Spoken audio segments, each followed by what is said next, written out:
Chanel suit, mirror shades, tassel shoes, flips a badge that nobody asked for, says, I'm official, how about you?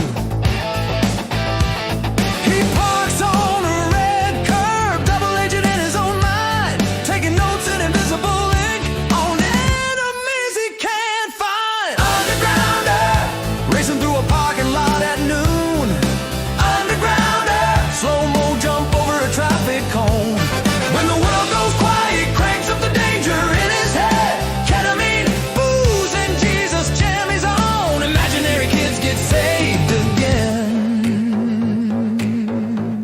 Yeah.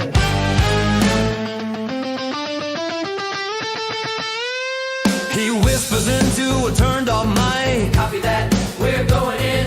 High fives, a cardboard cutout. Calls it partner, calls it friend. Every alley is a movie set. Every shadow some grand plot. He dies behind a potted plant, yelling, they'll never take the lot. Undergrounder, racing through a parking lot at noon. Undergrounder, slow-mo jump over a traffic cone. When the world goes quiet, he cranks up the danger in his head. Ketamine, booze, and Jesus jam his own. Imaginary kids get saved again.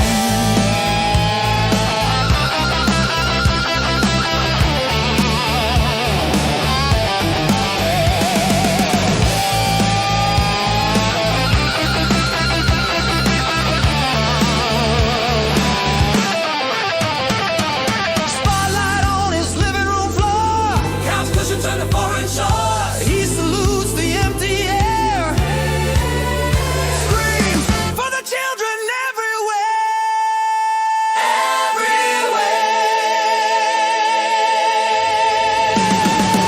Undergrounder, racing through a parking lot at noon. Undergrounder, slow-mo jump over a traffic cone. When the credits start rolling, he's posing like a paperback hero.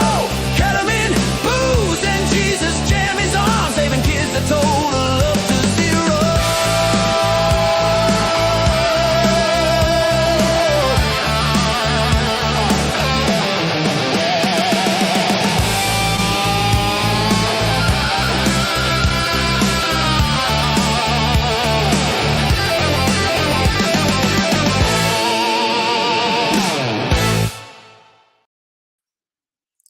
Well, it is now the Hellfire Agency hour. It's that very witching hour of the week where we do Wednesday service for the Church of Korihor, also known as the greatest godless church. Not the first godless church. We are not.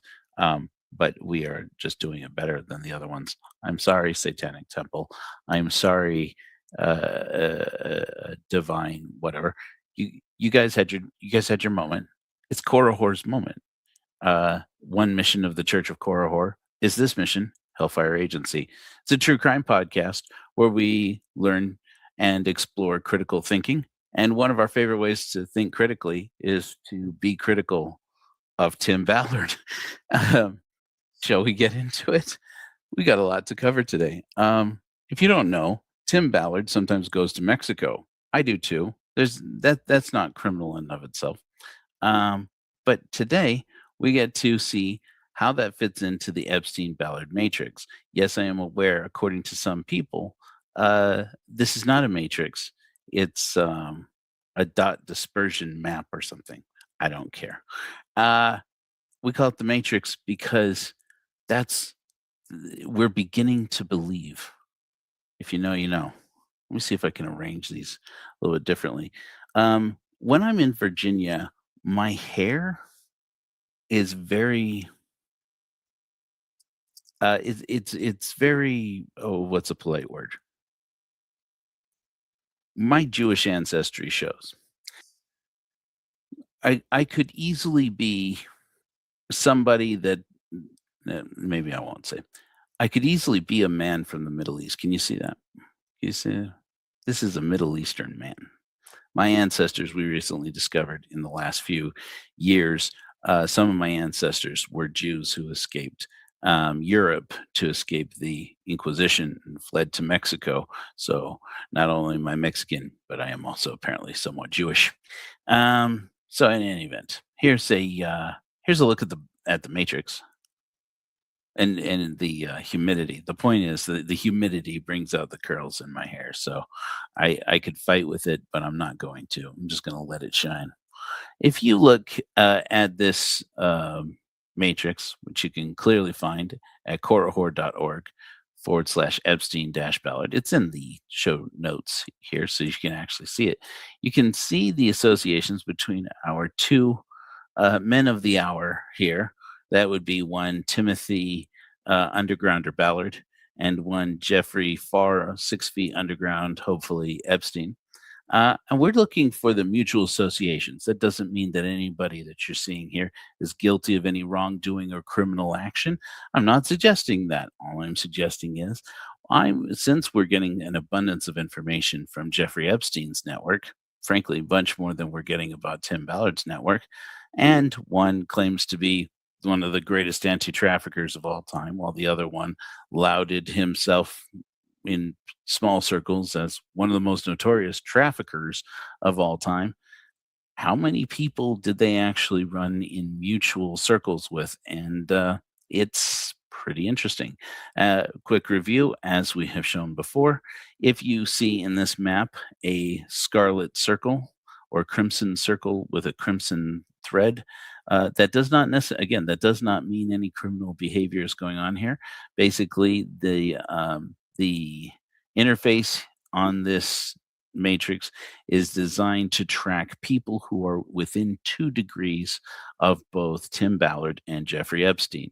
Now, again, as I've said before, anybody can be 2 degrees of separation from just about anybody. It means that you know somebody who knows somebody. You don't know all the people that the people you know, and you're probably glad that you don't. And maybe that's the case for Tim Ballard and Jeffrey Epstein. We're just looking for the hot leads. The hot leads for, are they? Is that a coincidence? And some interesting things have come up while I've been filling out this matrix. As you can see here now, there are, let's see here, a grand total of 475 nodes here, of which we can include several of the documents from the Epstein files. And then also, as a matter of fact, where did our Epstein files go? I've made some changes, so some things will be a little bit weird. In any event, I've been adding a lot of interesting nodes to the list here, given the recent testimony, the deposition of one William Jefferson Clinton, you may be familiar with. Some interesting things we knew, some interesting things we know that he's lying about. I think we can feel fairly assured that he is lying about. And no, I don't think anybody suspected differently. You know, I'm not an anti-democrat, if there is such a thing.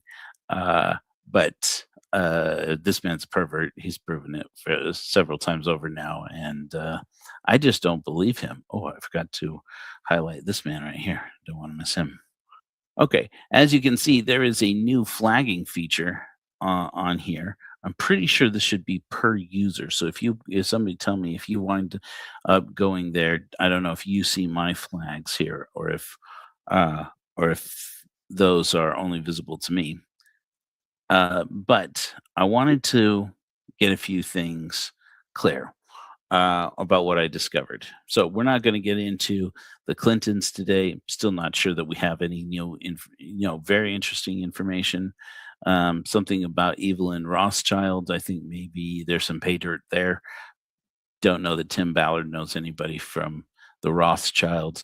If he does, this may be the last episode of Hellfire Agency about him, and all other episodes might disappear. In any event, there's my Epstein files. There we go. But so, anyways, this interface goes improving, and this flag feature I think is going to be pretty cool. So I wanted to talk about a few of these things. You're going to see here that there's this particular node which reads Sound of Freedom, SOF, Sound of Freedom screening at CPAC 2023, Maryland. Now, in 2023, when the movie Sound of Freedom came out, the investor, the main investor for the film, also one of the stars of the film, you see here, Mr. Eduardo Verastegui. Ooh, say it again. Eduardo Verastegui. Yes, it's a he's a half Dracula Mexican millionaire. Uh, he is a Mexican novella star, soap opera star, who became passionate about taking on this project. I found out recently started the company that made the movie Sound of Freedom in Colombia. Not really sure how that comes about, but that's or if there's any pay dirt there, might be something to it that the company he started, he actually ends up starting the company in Colombia to make to make the movie about Tim Ballard. I will remind you again, this is the movie that Tim Ballard had to defend himself in court, saying that this movie had nothing to do with him. It's not even loosely based on him. It is a completely separate movie.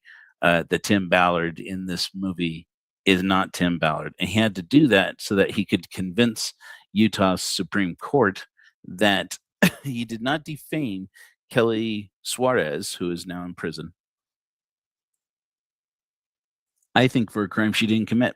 Um, but that's me, and that's my criticism of the justice system in Colombia. I will not be the first, but I've seen the evidence, I've seen the case, and I'm not convinced. So, in any event, he, in order to defend himself as not having defamed her with the film Sound of Freedom, he has to maintain that the film is not based on him. The film has nothing to do with him. He doesn't know the producers. And if they had looked a little deeper, they would see that the producer of the film, Eduardo Verastegui, and who's also a star of the film, he plays Paul Hutchinson's character. Paul Hutchinson mysteriously missing from this movie, but you have to have a billionaire investor. So Eduardo Verostegui cast himself as the billionaire investor. It does a pretty convincing job. Like you believe it watching him. Oh, this is not a Mormon investor from what Davis County, Utah. No, definitely not. But is he a billionaire, a Mexican multi-billionaire? Yeah, he plays the part role. He plays the part well. I buy it, and honestly, not bad in the movie, not bad at all. But the question is here: does Eduardo Verastegui, Mexican millionaire, does he actually play a Paul Hutchinson type character in real life? Because Eduardo Verastegui keeps coming up again and again in my investigation. For example, he was on one of President Trump's a Hispanic Success Govern Advisory Board back in his first administration. He also was one of President Trump's surrogates in the 2024 election cycle. He himself, Eduardo, ran for president 2 years ago and lost badly. And he is the president of an organization you're going to see over here called, where are we? Do CPAC Mexico. Well, in any event, he's the leader of CPAC Mexico. Now, you may think to yourself, Joe, there's a conservative political action conference. There is a now, apparently, in Mexico, and he's the guy who runs it down there. Not to great effect, apparently. It didn't conjure him up enough populist momentum to get himself elected president, so I'm not sure that he's getting what he wants out of it. But in any event, it is a project directly correlated, apparently, with CPAC itself, with the American CPAC, that is the Conservative Political Action Conference that everybody knows and loves so well.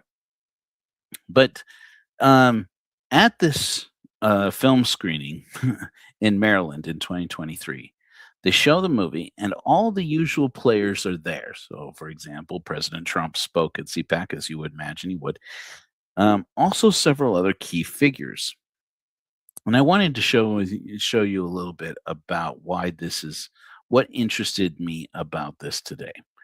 Um, let me see if I can. I'm going to go ahead and remove this from screen, and I'm going to share screen. I'm just going to share my entire screen with you. Don't go poking around. Don't go looking. I'm just going to show you some things. That's all. Entire screen share. Okay, you're now looking at my entire screen. Yeah, that's fine. Okay, so we were just looking at Epstein Ballard, the Epstein Ballard matrix. Now I want to take you over here. Oh, yeah. So this is from the conference, that same conference in 2023. Now, mind you, the movie Sound of Freedom. This is in March 2023. The movie comes out July 4th. At this point, let me just make sure. Okay, you guys still see me? Okay. Those of you who are watching in vertical mode, and I don't know how to help you. It's the StreamYard's still trying to figure these things out. In 2023, the film Sound of Freedom has been done for like 3 years. What had happened was that it got picked up by Fox Faith, which was a subdivision of News Corp or Fox News, basically. And Fox Faith and Fox 20th Century Fox got swept up in a package deal sold to Disney. Disney apparently got acquired all of these films, even uh, the say a polite word, Joe. The misers over at Disney didn't want to make money off of people's faith films and saw Sound of Freedom and said, yeah, that's never seeing the light of day, and they buried it. It took a lot of time for Eduardo Verástegui and his fellow producers to work out how the film would be released from Disney's custody, so that they could from Disney's slate, so that they could still release it. And he tells the story every chance he gets. It does seem to me there, I do find some compassion actually for Eduardo Verástegui, because I've worked on films, and when there are legal battles behind the release of a film, it can get quite ugly. And a lot of people's work and a lot of people's hard work goes into these. And I don't think any benefit comes to the world by censoring a film like Sound of Freedom, even though the film is lies. It's even Tim Ballard had to admit in court that it's all lies. In any event, so this is in March 2023. This is before they actually have secured the release date for Sound of Freedom. And Jim Caviezel is traveling around the country going to various QAnon conferences. And at these QAnon conferences, he gets up there and talks about the usual culprits, the usual suspects. There's a secret cabal of blah, blah, blah who be together and they do such and such to children and blah, blah, blah, and get the blah, blah, blah out of their blood and blah, blah, blah, and eat their entrails and blah, blah, blah. And up until this Epstein Files thing, pretty much you had to be crazy to believe any of it was true. You still kind of have to be crazy to believe it from Jim Caviezel, who will believe just about anything. Jim Caviezel, if you don't know, who plays Jesus in the Passion of the Christ, and also Edmond Dantes in The Count of Monte Cristo, which is a great film, even though it really distorts the way that the story is told in the book. We don't have time to get into that, but so Sound of Freedom is coming out, and it's all about the story of Tim Ballard. And Jim Caviezel gets this whole far right contingent of people, many of whom go to CPAC, really fired up, and they're getting excited about this. So at CPAC, they presented one of the first screenings of the film Sound of Freedom ahead of the theatrical release, which was on Independence Day, July 4th. American Independence Day. Those of you who are joining us from Mexico, not many. Welcome. But there they showed this video to talk about the creation that CPAC suddenly decided to create their own anti-trafficking organization, because obviously they're so impressed with Tim Ballard, they have to duplicate everything he's doing rather than just funneling money to Operation Underground Railroad, which it's important to note at that time had just launched, had just had an investigation in Davis County, Utah, launched into them pursuant to the reporting from Lynn Packer, an independent journalist who's exposed everybody from Ted Bundy down to, of course, Tim Ballard, with his intrepid reporting, and had been following Ballard for a decade at that point, reporting on how Operation Underground Railroad, they're a bunch of liars. They're just a bunch of liars. He got Ed Smart involved. If you don't know, Ed Smart, the father of Elizabeth Smart, was once going to merge the Elizabeth Smart Foundation into Operation Underground Railroad, canceled it after they went down, and followed Tim Ballard on Operation Find Gardy, and discovered, oh, this guy's using some Mormon psychic lady to try and find this lost boy who was kidnapped, who is Gardy Marty. Can't stress this enough. He's American. This boy, his father, Gesno Marty, he has the whole story, a Mormon bishop from a very impoverished community in Haiti. All true, right? That's all true, except that Gesno Marty lived in America. He lived in Utah for years. He had a house. He has a house here. And well, here I'm in Virginia now, but you know where I normally am. He has a house up in northern Utah, and Gardy was born there. That means under the 14th Amendment, Gardy is an American citizen. So the FBI sent a couple of agents down to Haiti to look for him when this 3-year-old boy got kidnapped out in front of his father's Mormon church house while they were switching classes, the 3-hour block. And Gardy went outside apparently to find his mother, and somebody picked him up on a motorcycle and drove off with him. And it's been assumed for some time, even by Tim Ballard, that it was one of Gesno's former employees at the orphanage where he made a lot of money, where they generate a lot of money. Say a nice word here, Joe. Assisting with the adoption of children who may or may not be orphans. And yeah, in a project and that to grease the skids on getting these kids after the earthquake down there adopted into American families. Ironically, a project that was spearheaded by Presidents Clinton and Bush, who was pretty innocent in all this thing up until now. Imagine that. Imagine talking about that. In any event, they showed this video, and I want to highlight some interesting faces. We'll take a look at the faces that you may know in this video while I check and see what songs. Millions of children are kidnapped every year. These kids are being raped 15 times a day for many years. Human trafficking and child exploitation are the fastest growing illicit industries, both in the United States. Okay, just want to highlight a couple of things. The guy you just saw a second ago, that's Eduardo Verástegui. Remember how Tim Ballard doesn't even know Eduardo Verástegui? Tim Ballard spoke at the CPAC. He spoke.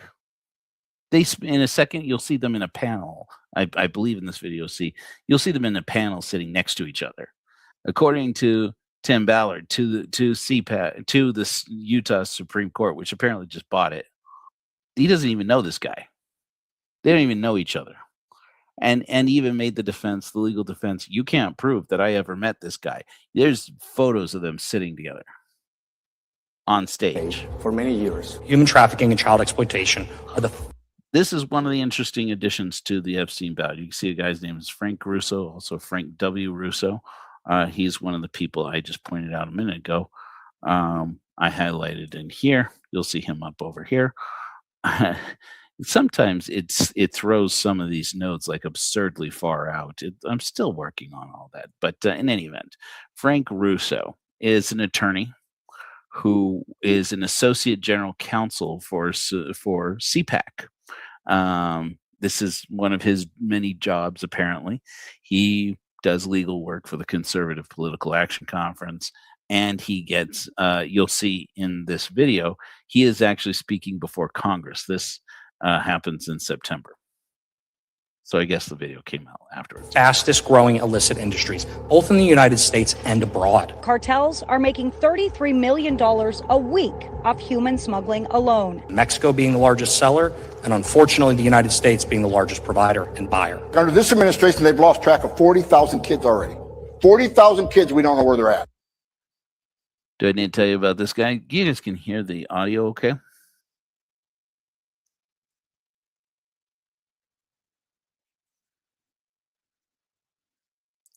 You guys hear oh, I'm sorry, Lisa. I'm sorry, guys. Yeah, I would have stayed up. I hadn't intended to stay up, but if I'd stayed up and gone to my usual time, that would have been starting at midnight here. In any event, hopefully you guys can hear this okay. That's Tom Holman. Tom Holman. The elites in this country are not going to stop it. Here we go. Anybody recognize this guy? This is a video still up on CPAC's website. This is cpac.org/foundation/centers combating human trafficking.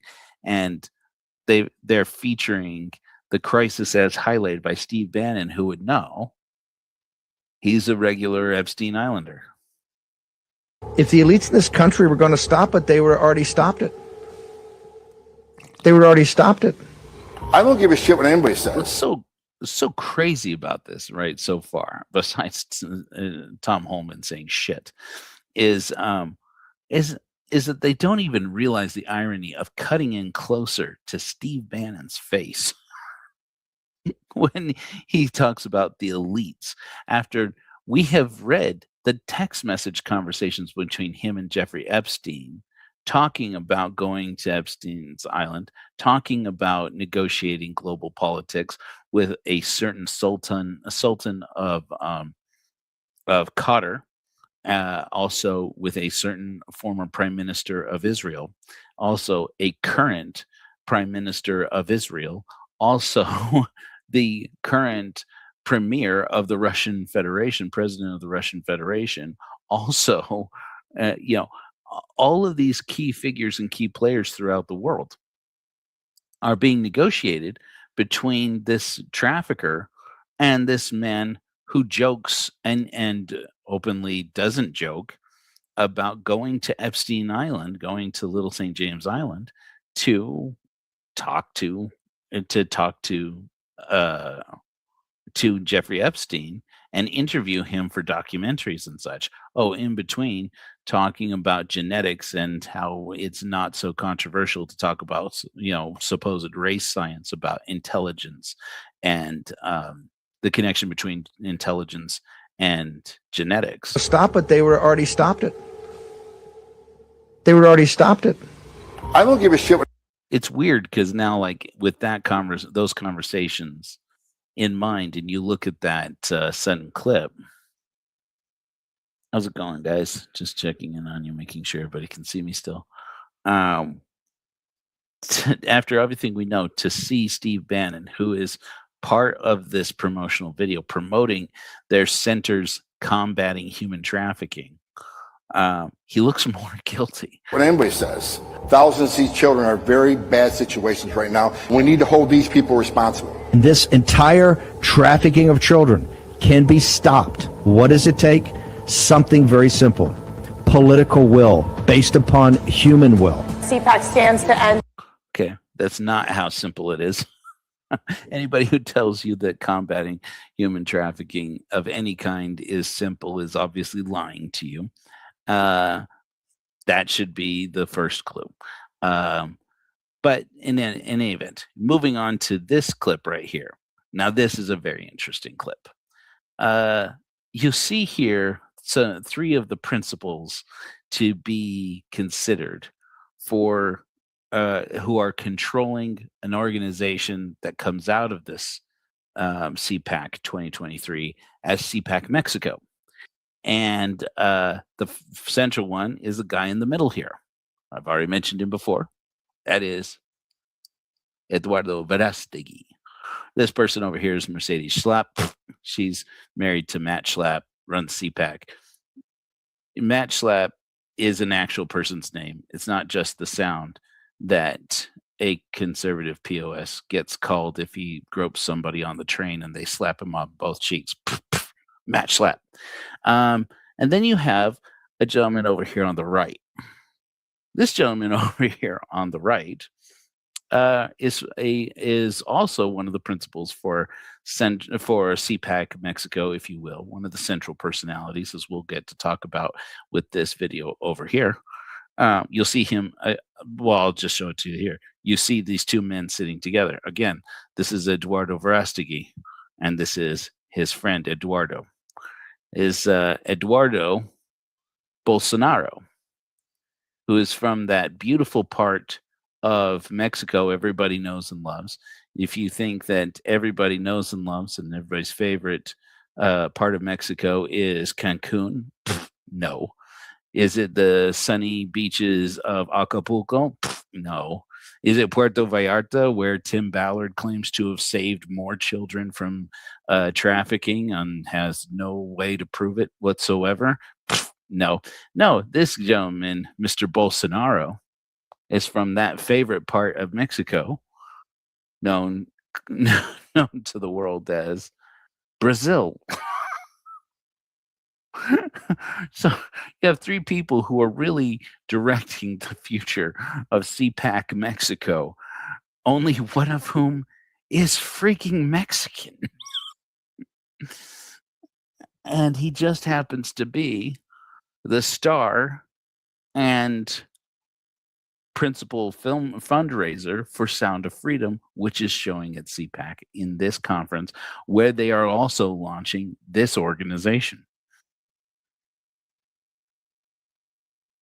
Human trafficking. CPAC was excited to announce the new Center of Combating Human Trafficking at our screening of the film. Oh, catch that there? You gotta show it again. Hold on. Watch this again. Watch closely. Excited to announce the new Center of Combating Human Trafficking. Oh, what do we have here? You got Eduardo Verástegui and you got Jim Caviezel in a panel discussion there at CPAC. Our screening of the film. Oh, and look who's there. What do we have here? Wait, that's Matt Schlapp. Matt Schlapp. Matt Schlapp. That was a far more grotesque joke when I thought of it earlier. This guy's just about the most disgusting, vile human being alive, just about. There are a few doomers. Hello. I'm here disturbing everybody who's trying to sleep. And Mercedes Schlapp. And then over here you have Mr. Steve Bannon.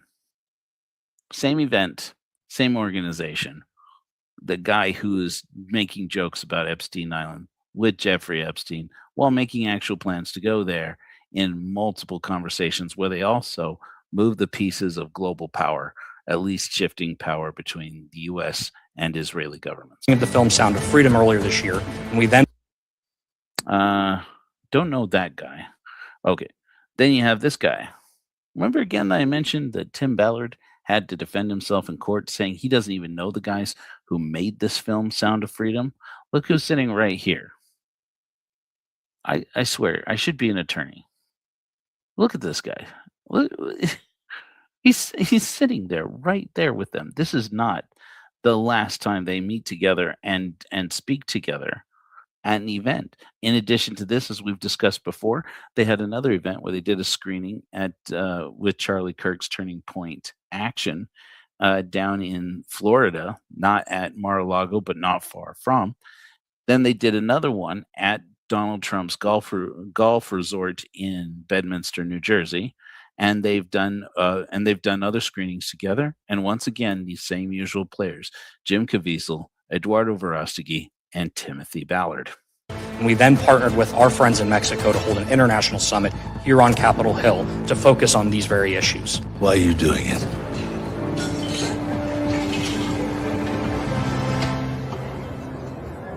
Because God's children are not for sale.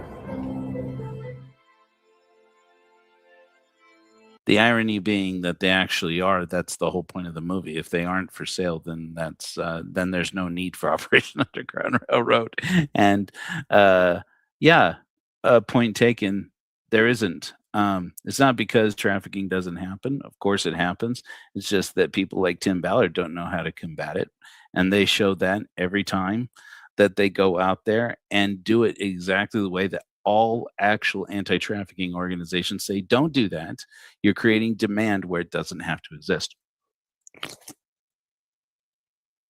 It's interesting, Huggy, that you mentioned that. It's an interesting question. Is Jim Caviezel a useful idiot or just an idiot? Um, and I say that with all the generosity that I can.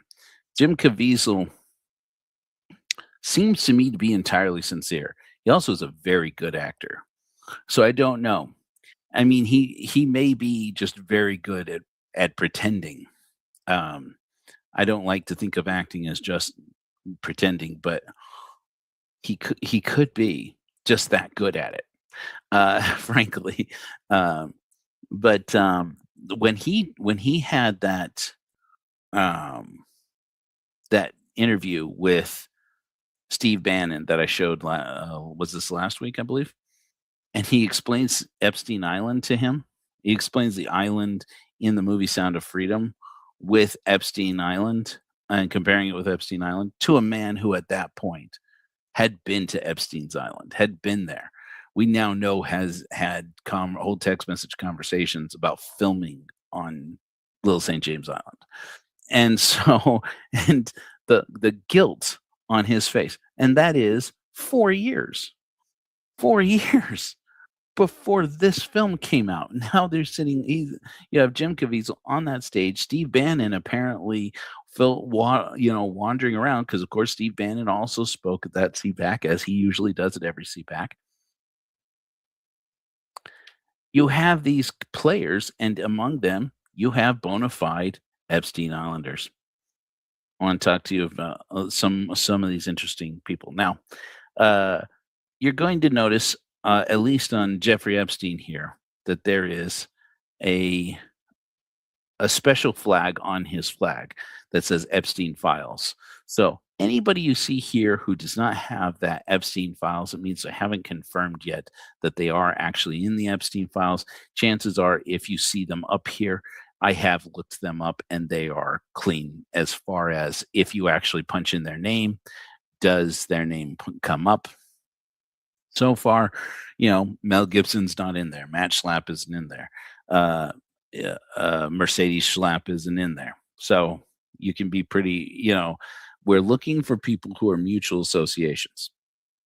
Now, some people are in the files, but for more or less entirely innocent reasons. Last week, I just want to cover this, by the way, because I actually got a correction on this sent. I was very grateful. People who tell me I am wrong, I want you to know that I take it very seriously, and I want to know when I am wrong. I talked last week about Mira Sorvino, who plays Tim Ballard's wife, Catherine, and how, as far as I know, she's never actually said that she'd done, mentioned since the film Sound of Freedom came out and then the allegations against Tim Ballard came out, the fact that this man was accused, I think rather credibly accused, of being a trafficker and of using the women who worked for him and sexually assaulting them, frankly, in some cases, including at least one case that Salt Lake County's Sim Gill has said does not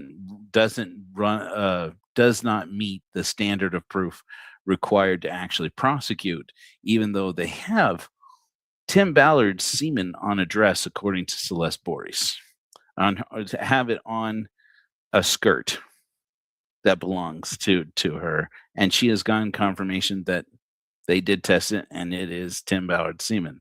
Now, I grant you, friends, and Sim Gill, there are more than one ways to get somebody's spooch. They usually almost always involve the good old-fashioned way, even in clinical settings. I've heard from friends I was young and I needed the money. Like you don't do any weird things. Okay. Um, let's talk about a couple of these other items while we're in here. Oh, uh, I was able to confirm, though there was some question about it for some time. Mel Gibson is in fact listed as one of the producers of Sound of Freedom. What his connection is to Eduardo Verástegui, I don't know, other than probably Jim Caviezel. The story goes that Jim Caviezel was cast early on in the film, passionate about the film, and apparently brought in Mel Gibson from there.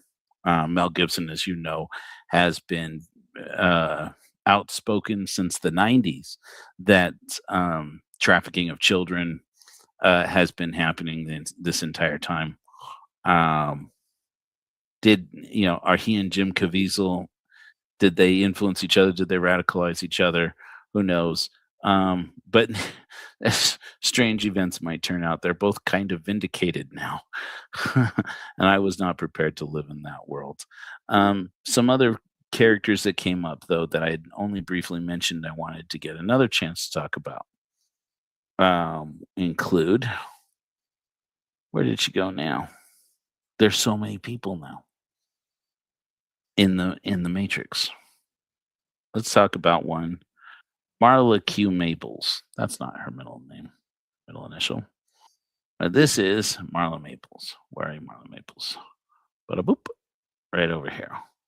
Now, Marla Maples, as you may be aware, is the second wife of Donald Trump, who looks apparently an awful lot like E. Jean Carroll, enough so that he accidentally misidentified E. Jean Carroll in a photograph as his wife Marla Maples, which was particularly poor form, given that at that time he was trying to convince everybody in the world that he could not have possibly sexually assaulted E. Jean Carroll because she's not his type.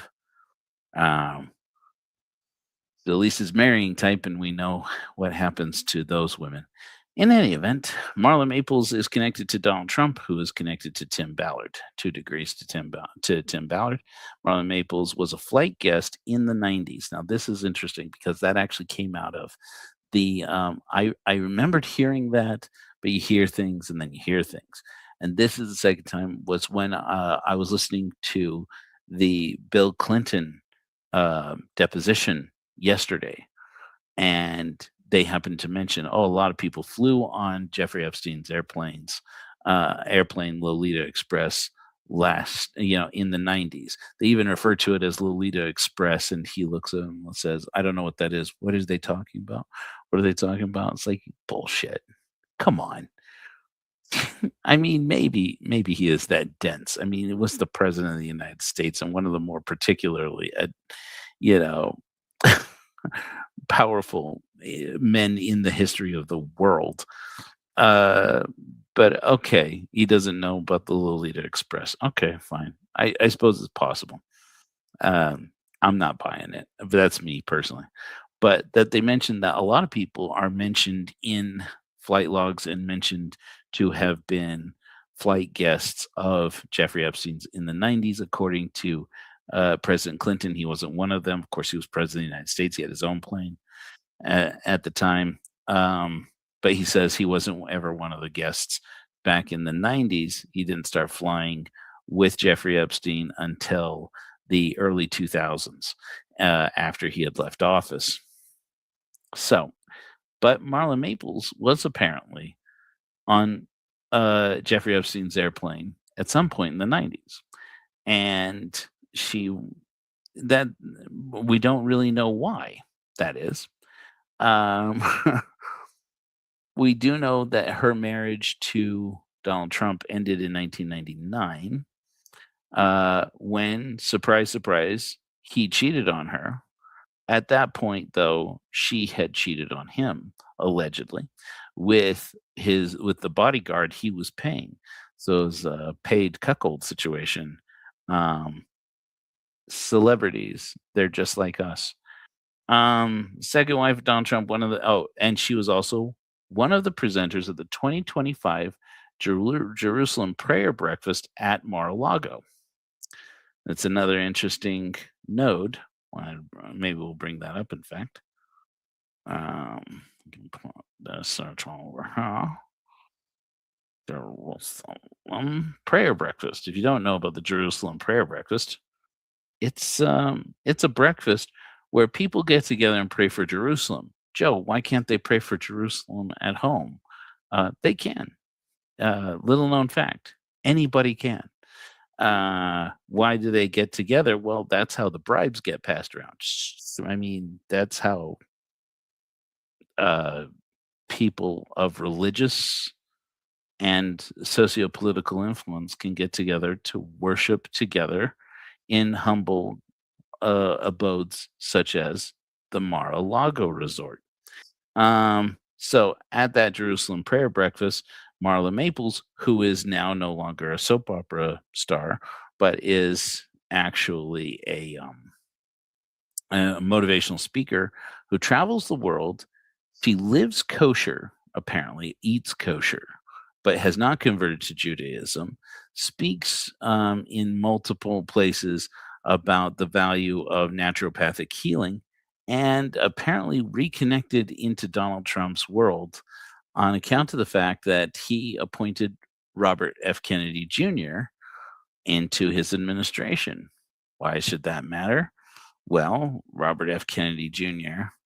Has an anti-vax coalition that has brought lawsuits against big pharma companies and so forth. And Marla Maples is one of the people in this coalition. Allegedly, she gave money. I don't know that for a fact, but I don't know why she would be in it at all if she wasn't either giving money or raising money for RFK Jr.'s campaign to try and stop children from getting vaccinated. Because nothing says save children like let them die of polio. But she spoke at the Jerusalem Prayer Breakfast in 2025, and among the many speakers there was Tim Ballard.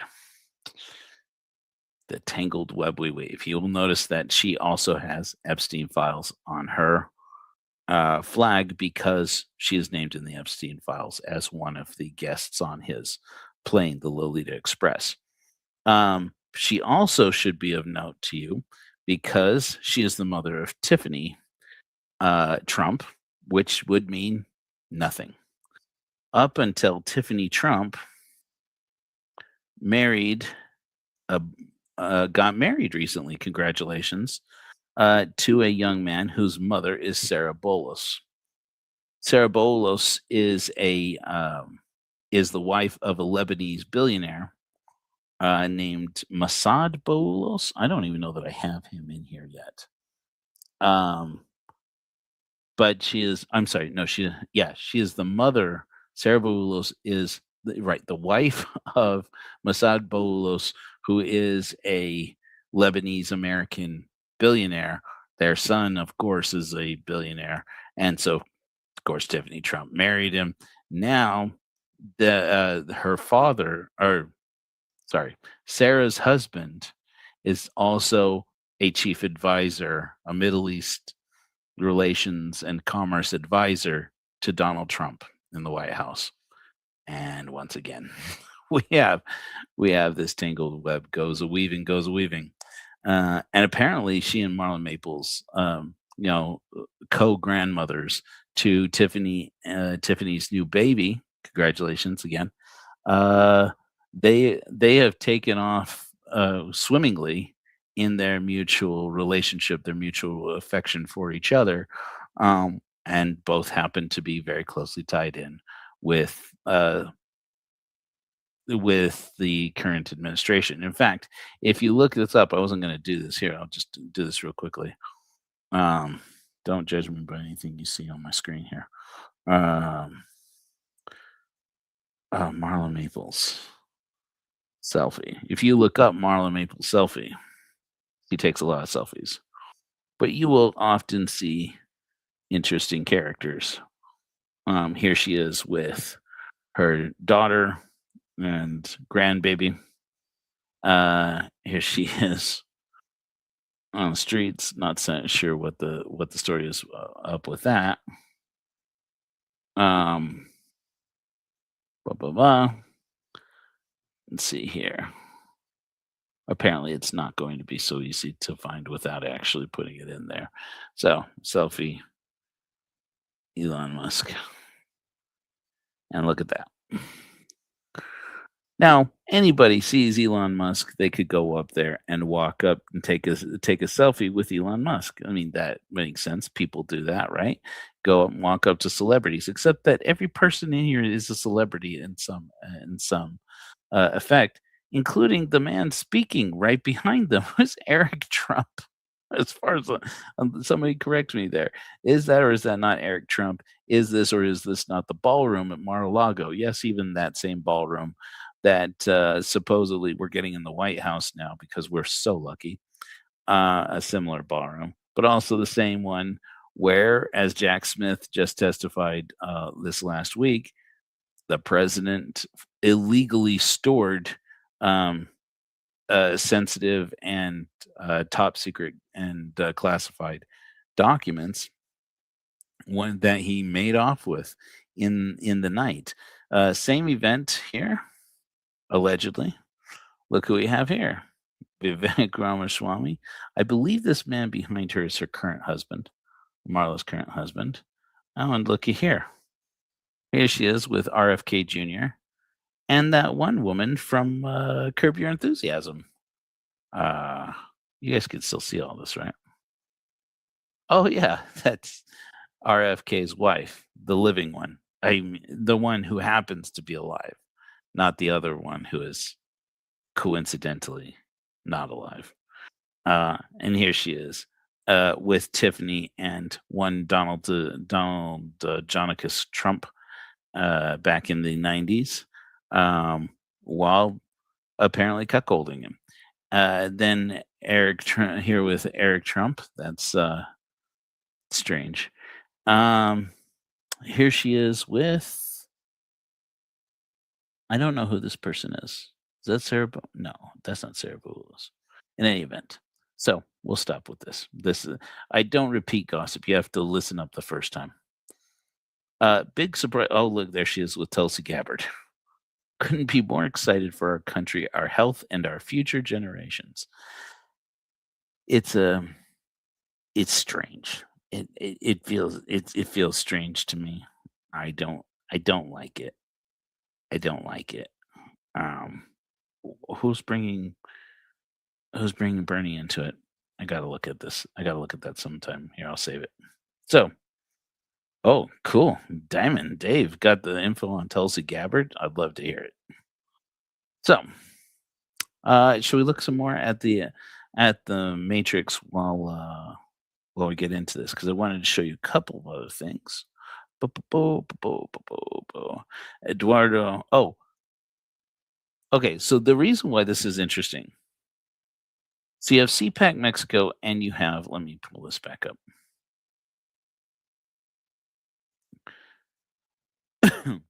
You've got CPAC Mexico that kicks off in earnest with Eduardo Verástegui, and this conference that they gave at the same place where they're doing the screening for Sound of Freedom in Maryland.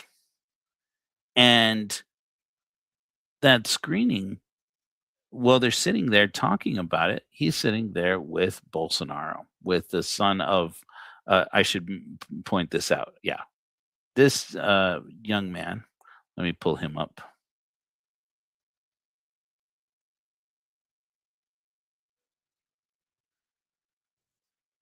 Eduardo Bolsonaro.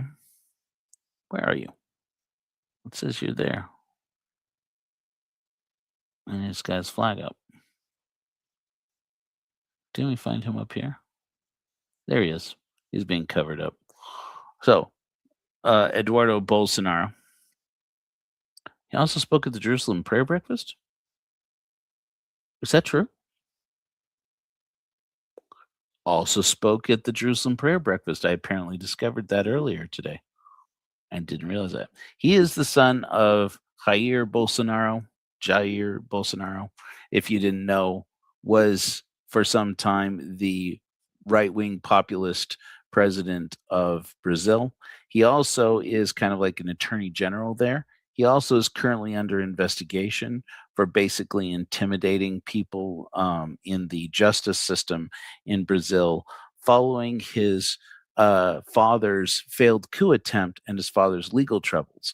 Apparently, there are countries where if you fail to take over your country in an illegal coup, you can face legal and or political consequences.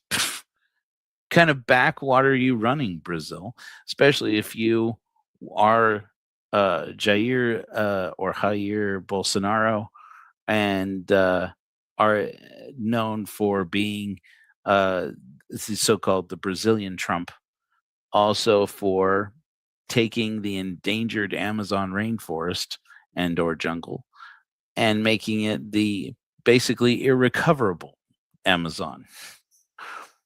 It's before that the only irrecoverable Amazon was Jeff Bezos' Amazon. Now apparently we have two. In any event. So yeah, so anyways, so that's the tangled web that we're weaving with Marla Maples. Also Eduardo Bolsonaro. Why did this even come up, frankly? Well, curious here. Remember, I showed you this earlier. This is a post on Facebook by Eduardo Verostegui, verified account, so you know it's good. And here he introduces his interviewee. So that was in 2023. They spoke together on stage at the screening of Sound of Freedom. This is CPAC Mexico 2024, when Eduardo Verostegui was a surrogate for Donald Trump and a candidate for president of Mexico. El CPAC México 2024 y tenemos un invitado muy especial, un amigo, hermano, tocayo. Eduardo Bolsonaro nos visita desde Brasil. Hermano, gracias por venir a México una vez más a este segundo CPAC. México es tu casa. Gracias. Gracias. Some interesting points of what he just said there in Spanish. Of course, he calls him his guest tocayo. Tocayo means a person with the same name.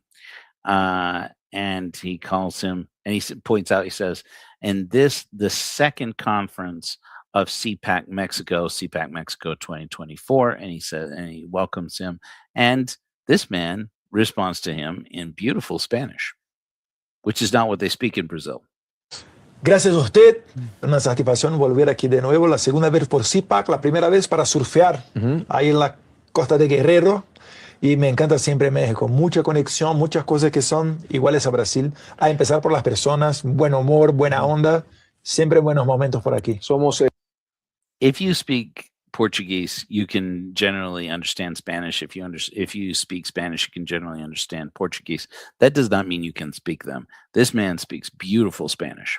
Pueblos hermanos. Aunque Brasil sea mejor en fútbol. Bueno, solamente han ganado 5 veces. Nada más, ¿no? 5 veces. ¿Cómo Una se dice? vez, ¿Cómo se dice? 5 Now they're going to do this Latin American thing where they fight about soccer. veces Pentacampeão. pero Pentacampeão. en portugués, 5 veces campeón del mundo. 5 vezes campeão do mundo. Pentacampeão. 5 veces campeón del mundo. Pentacampeón. Una vez en México. Verás que sí. A ver si en la próxima también. México, Estados Unidos y Canadá. De nuevo Brasil.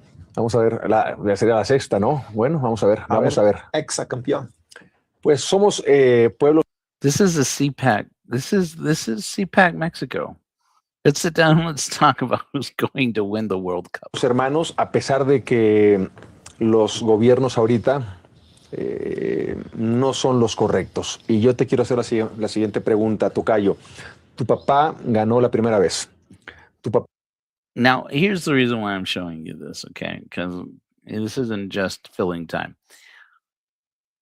If you look up Jair Bolsonaro, he actually is in the Epstein files. As far as I have seen, I don't see communications directly between Jeffrey Epstein and Jair Bolsonaro. I haven't been through them all. He comes up multiple times.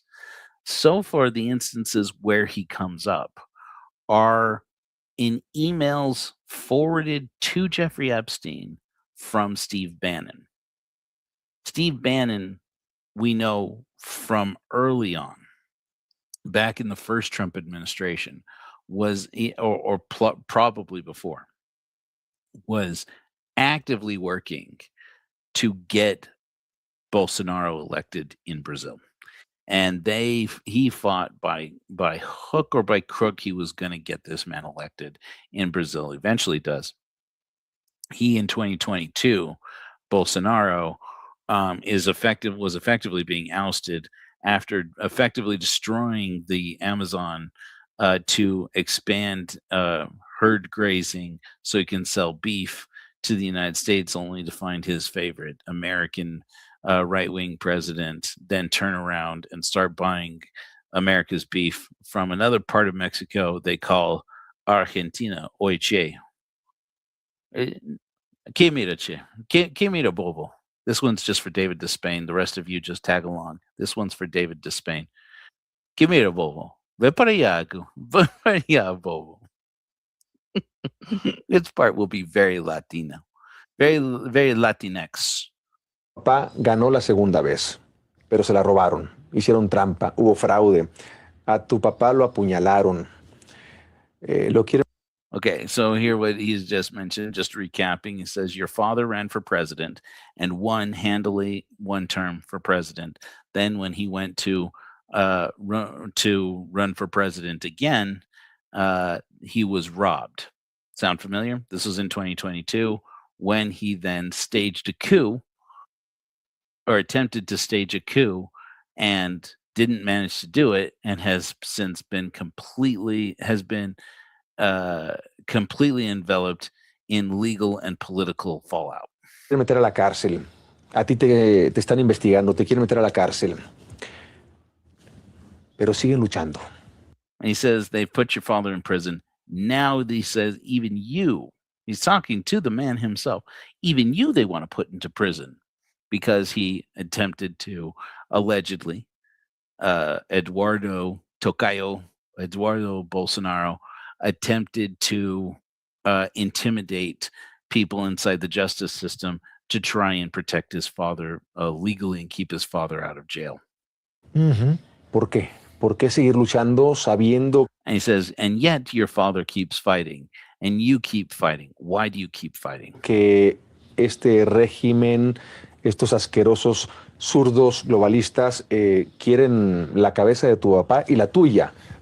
When he says, why does this globalist regime, why are they so passionately against going out for your father's head and going for your head? Primero porque necesita de un propósito en tu vida.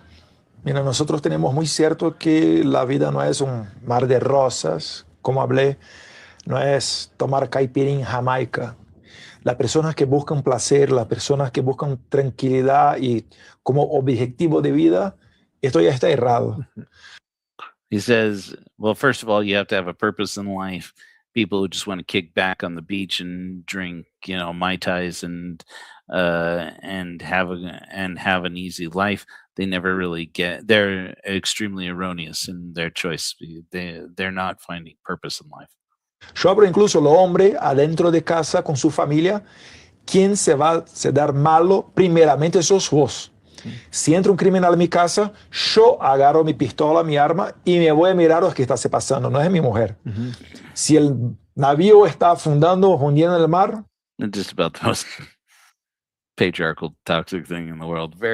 You guys understand that the word macho is a Spanish word, right? Well, granted, a Brazilian man who's speaking, again, beautiful Spanish, says, it's just like when you're the man of the house. He's like, as a man in my house, if there's somebody sneaking around inside my house, if there's an intruder, I'm going to get a gun and I'm going to go down. I'm going to take care of business and handle it. I'm not going to send the little wife to do it. ¿Quién va a salvar? Primero, su mujer, sus hijos. Entonces, la primera cosa es parar de ser hablamos, no sé cómo en español, hedonista, que es la persona que solo mira el placer.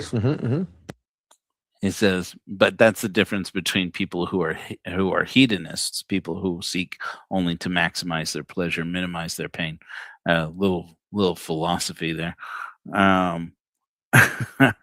That's the difference between people who are about pleasure in life versus people who are about duty. And he says they put wife and family first.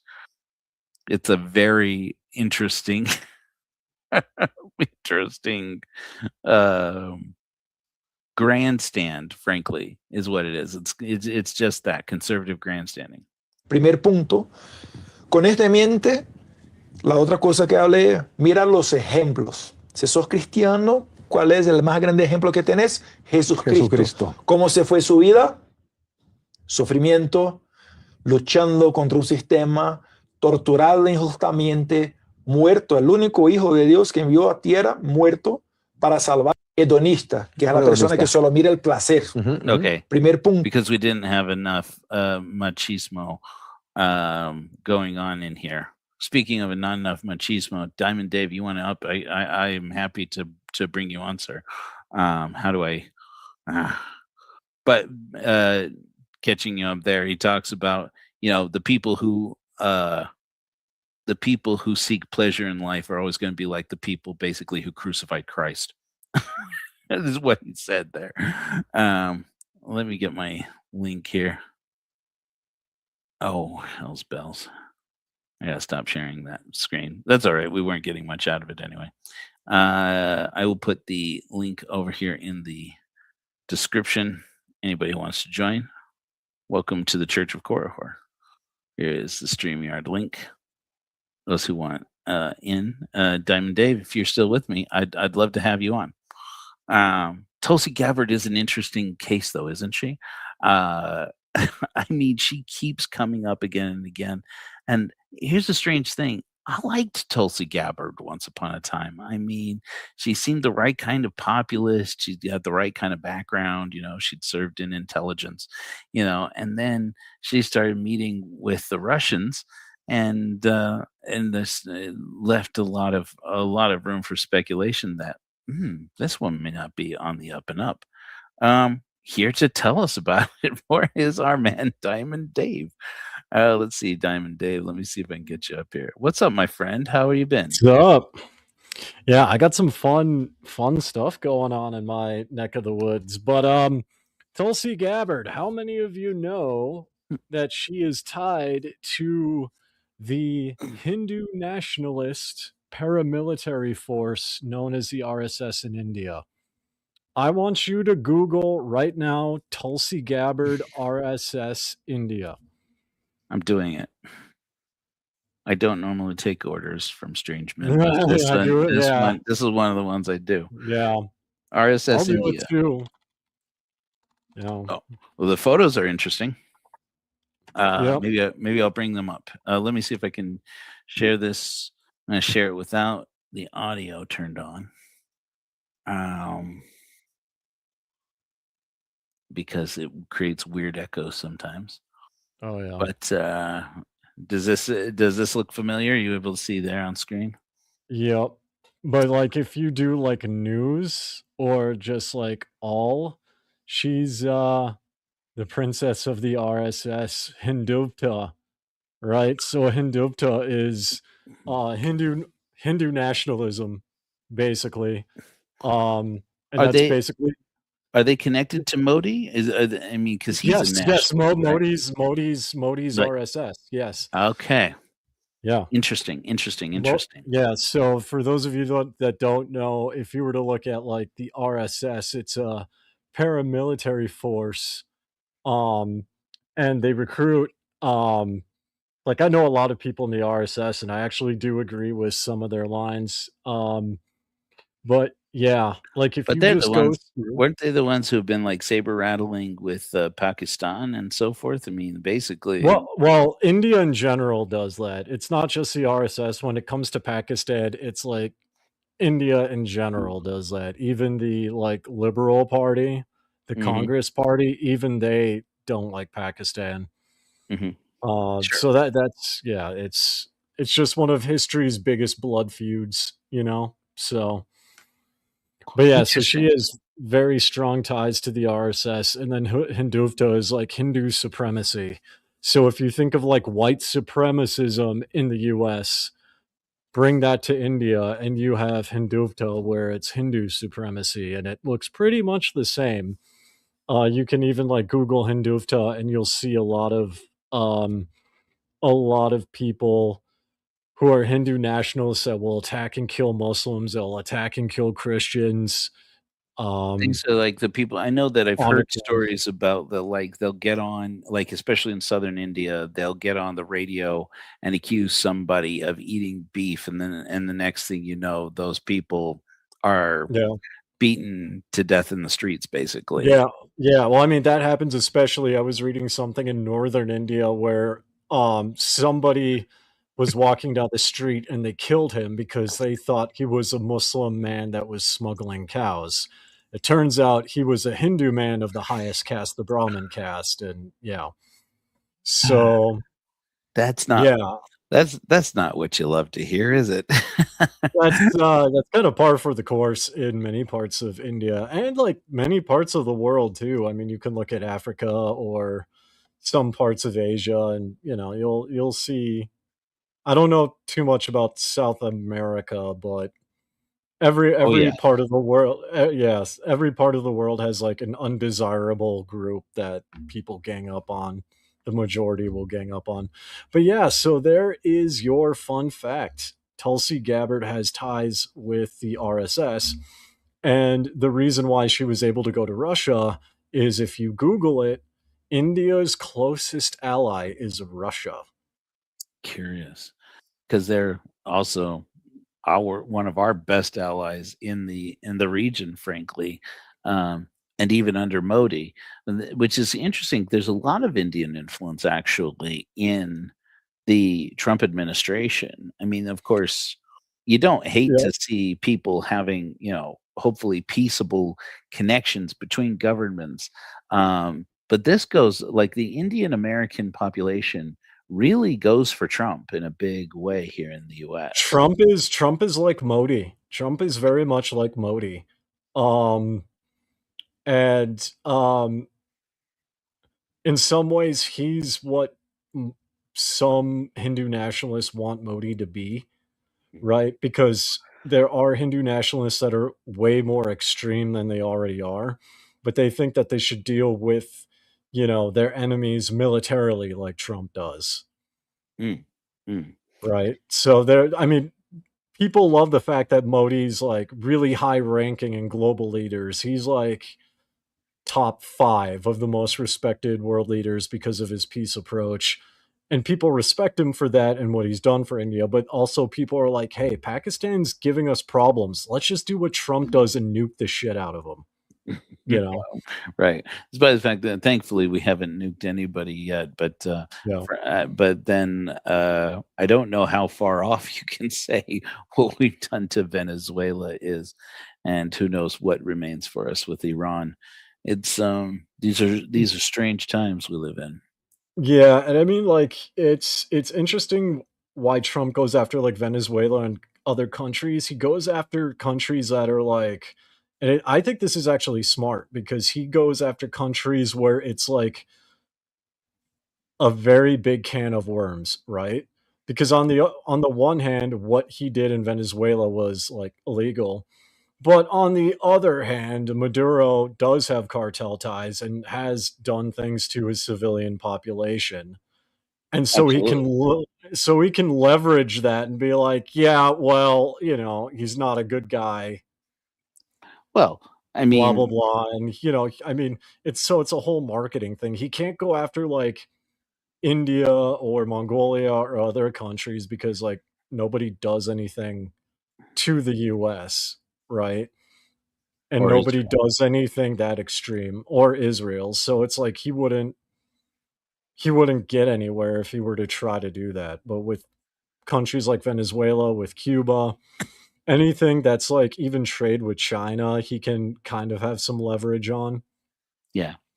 I mean, it's curious because, of course, the history with Venezuela and Russia is so fraught with curiosity, given that, of course, Venezuela was directly connected to the Soviet Union, and especially with Cuba back when Yeah. back with Fidel Castro, and just as Fidel Castro, well, just as the as Cuba U.S. relations with Cuba looked like they might normalize, all of a sudden.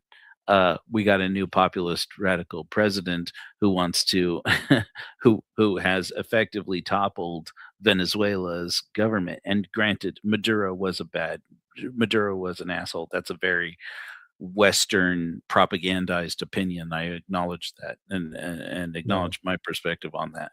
But the same thing with Ayatollah Khamenei. I mean, yeah, I look at it and say, wow, this was a really bad man, and the world is better off without him.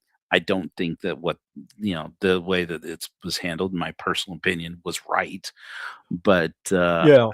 No, I'd definitely, agree with that because, like, you look at, like, Vietnam, right? mm, They tried to topple the government to stop communism. Well, guess what? Vietnam is even more communist now. You look at Afghanistan, they tried to topple the Taliban. Guess who's in charge of Afghanistan right now, right? right, right, And so while there are people that are glad that the Ayatollah is dead in Iran, I'm seeing a lot of stuff from Iran where, like, people are actually pissed off, mm, right? yeah, Because, like, no country's a monolith, right? And that's the same thing if, like, another country were to do that to Trump, like, a lot of people would get really, really pissed off, you know? yeah, Um, yeah, exactly, so people are, like, enlisting by the tens of thousands, if not hundreds of thousands, um, you know? So it's, like, very much a mixed bag. right.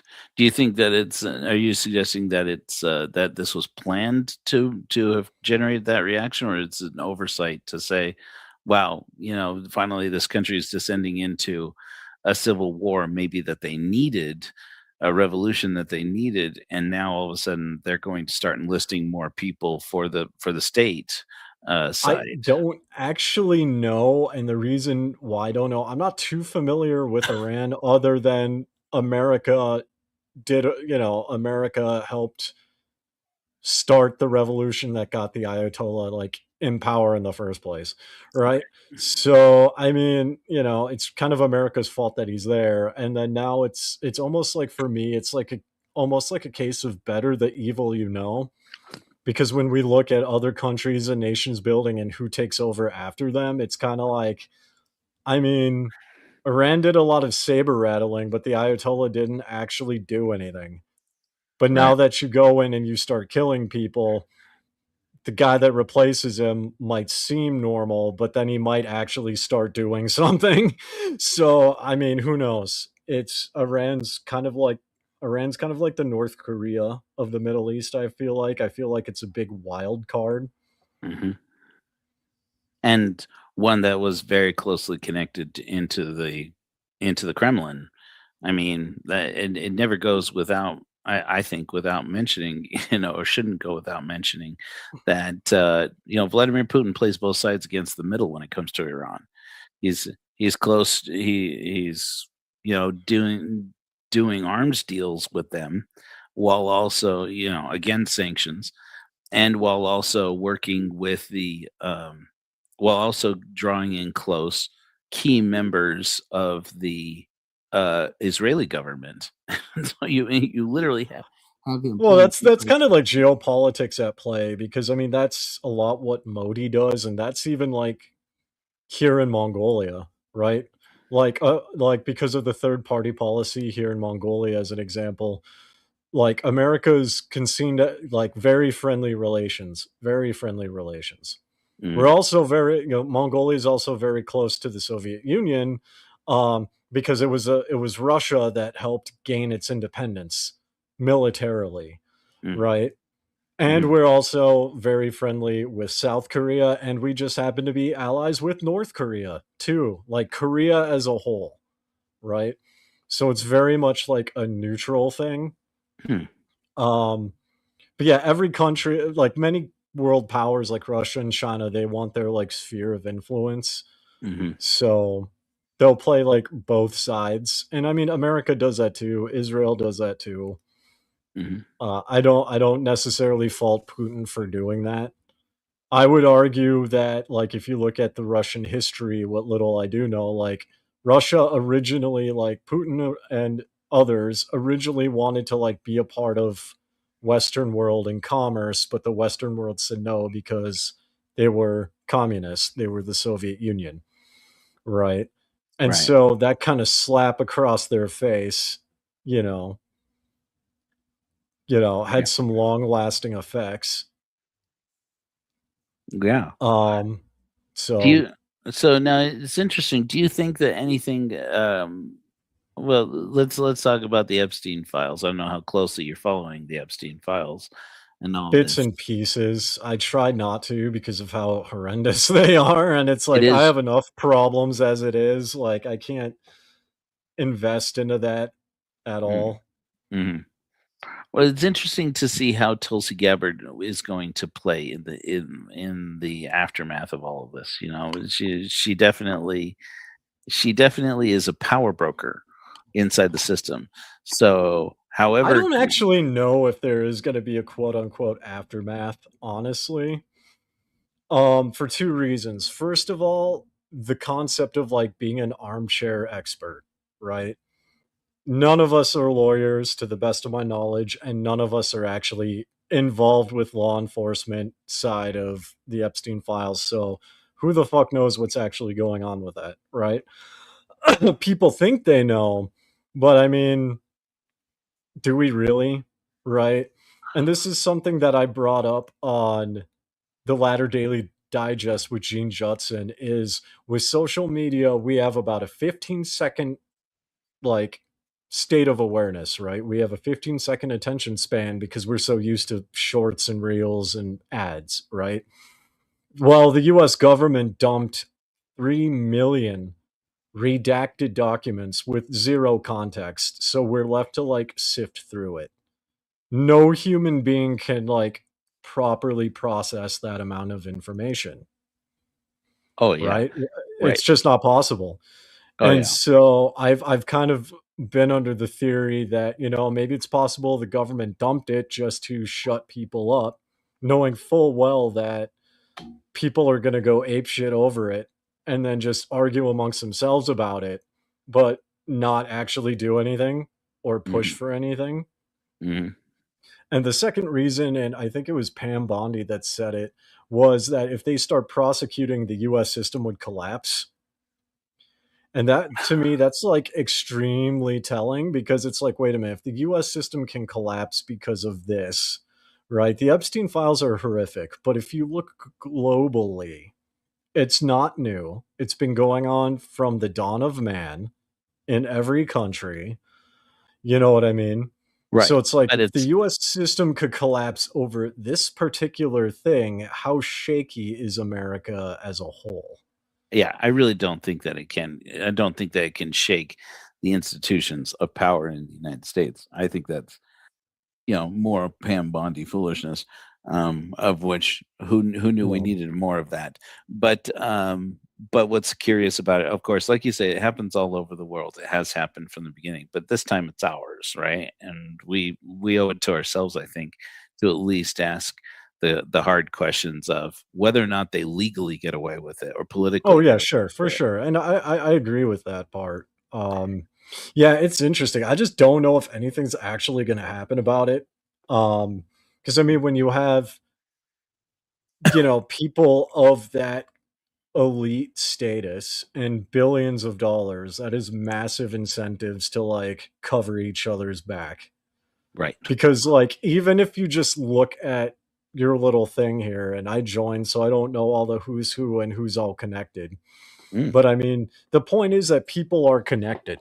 So even someone who vaguely knows someone is tied to, in the Epstein files, even if it's someone like who knows someone in passing, they're going to just start shutting down because they don't want to be associated with it. right. Right. I mean, at the So, end of, they say that at the end of the Epstein files, closer to 2019, the person who contacted Epstein more often by email than any other person, mind you, this is 10 years after he pleaded guilty to trafficking, um, through Alan Dershowitz, who is connected to Tim Ballard, apparently. Um, but the person who contacted him most often was Lawrence Krauss. And for me, mhm. this has been a very interesting practice of practicing what I preach when it comes to critical thinking, because I try to check my bias. I like Lawrence Krauss. I have liked Lawrence Krauss. I think I think he's one of the better scientists out there, astrophysicists out there. When he was credibly, accused of assault by Skepchick, um, I was disturbed by it. I was it was a very abrupt shakedown in the atheist world. This is one of the luminaries of the atheist world, one of the most respected people in the atheist world, one person I quoted in the Korihor argument. And here he was. It's like I just can't believe Lawrence would do that. And now we get a look in behind the mask and you see the actual emails he sent to Jeffrey Epstein, and come to discover this guy is as foul and disgusting as you can imagine with the way he talks. And now he's defending himself, saying, "Okay, but there's nothing in there. Maybe some of it's embarrassing, but he's written articles about, okay, but none of it was about anything incriminating." And the terrible tragedy is how many people are going to get caught up in the Epstein files who are actually innocent. This is the same line that Tim Ballard is currently using to defend Alan Dershowitz and sundry other persons in the Epstein files. We're supposed to not hear Donald Trump. We're supposed to not hear a whole bunch of Steve Bannon, a whole bunch of other people that Tim Ballard is close to. And so I'm like looking at him like, you really don't come to rise to the defense of people in the Epstein files,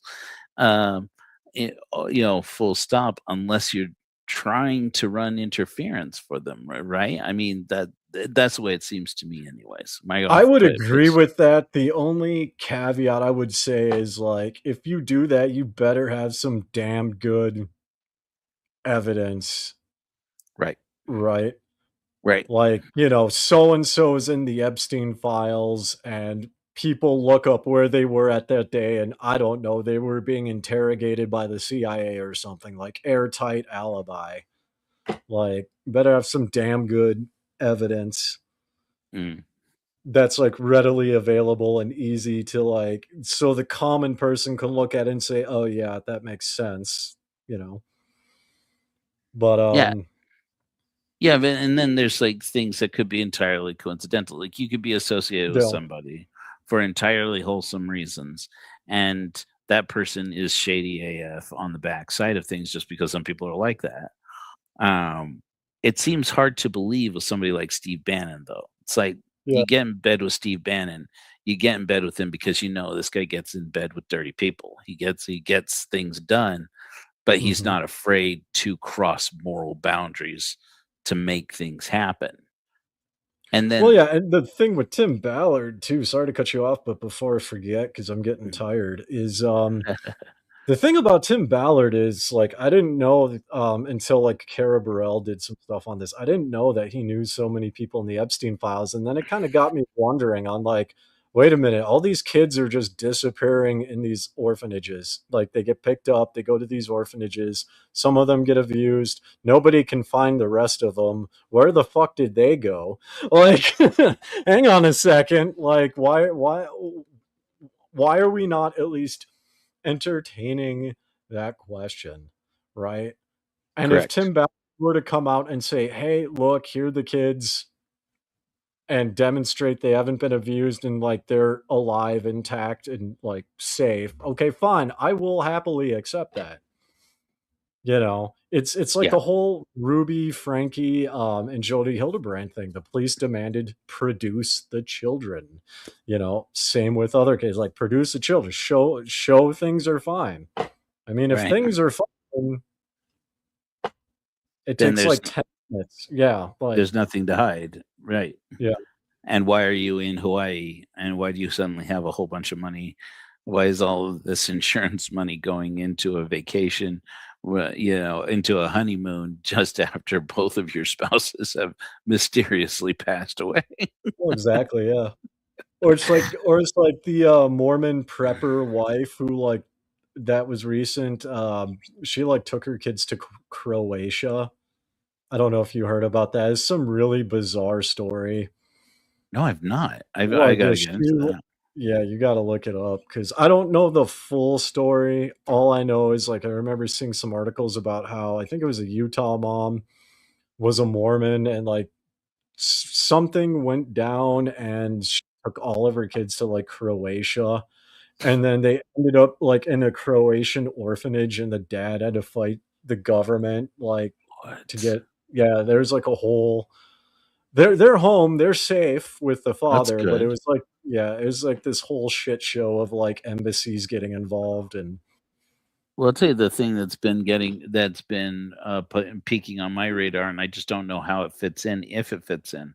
But also down in Ivans, where where I've been for the past near where I've been in St. George for the past few months.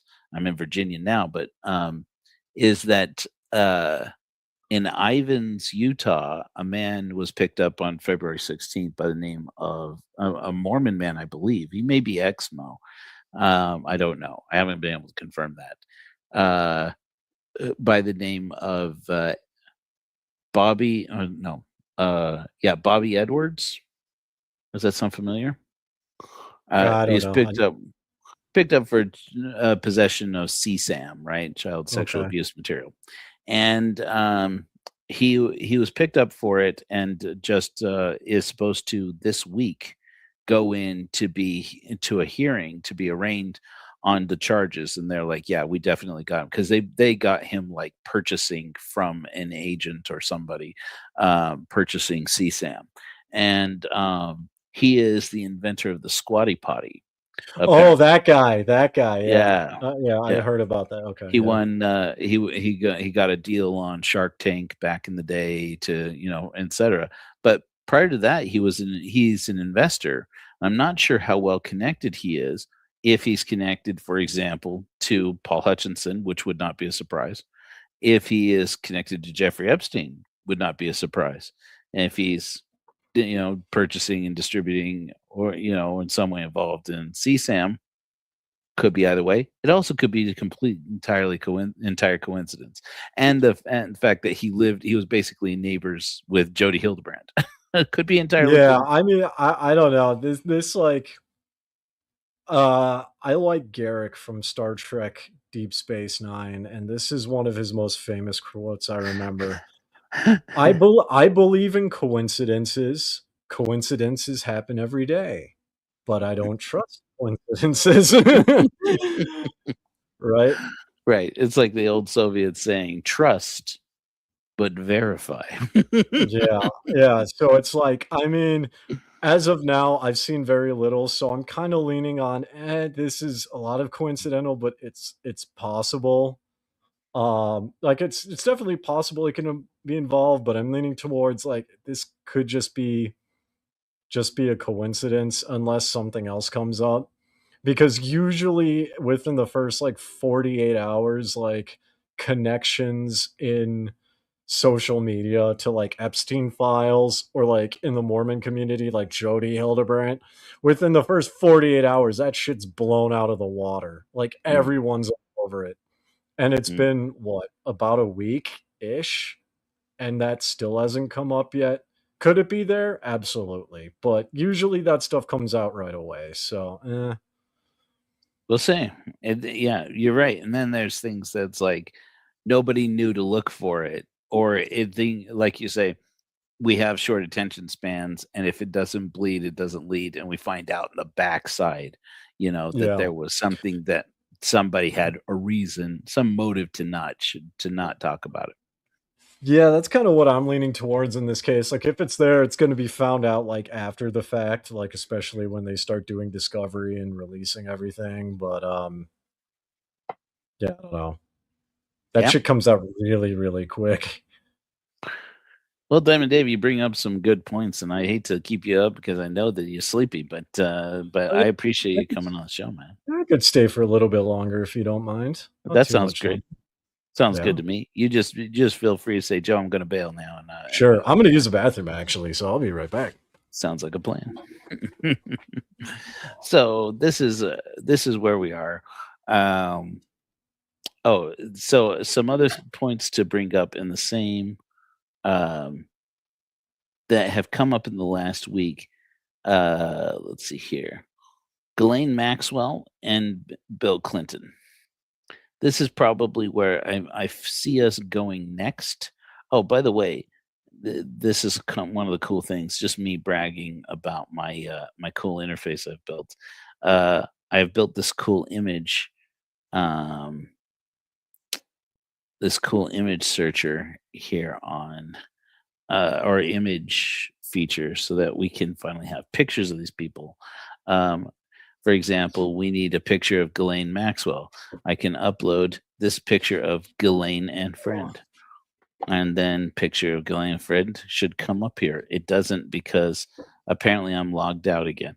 But in any event, in theory, you can. And now within on the Epstein Ballard matrix, you can click on any node and flag it, and now that person now has a flag that pops up, so that it makes it easy to. This looks like the meme of like the crazy dude, the conspiracy theory meme with the crazed guy, crazed hair, just Yeah, you lines see. everywhere.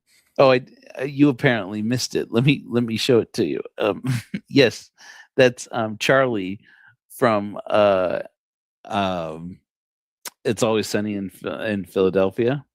Oh, okay, that sounds familiar. Yeah. Yeah, I made one that was me, Charlie, Oh, okay. with like the scar, with like the crimson letter and the cigarette in my.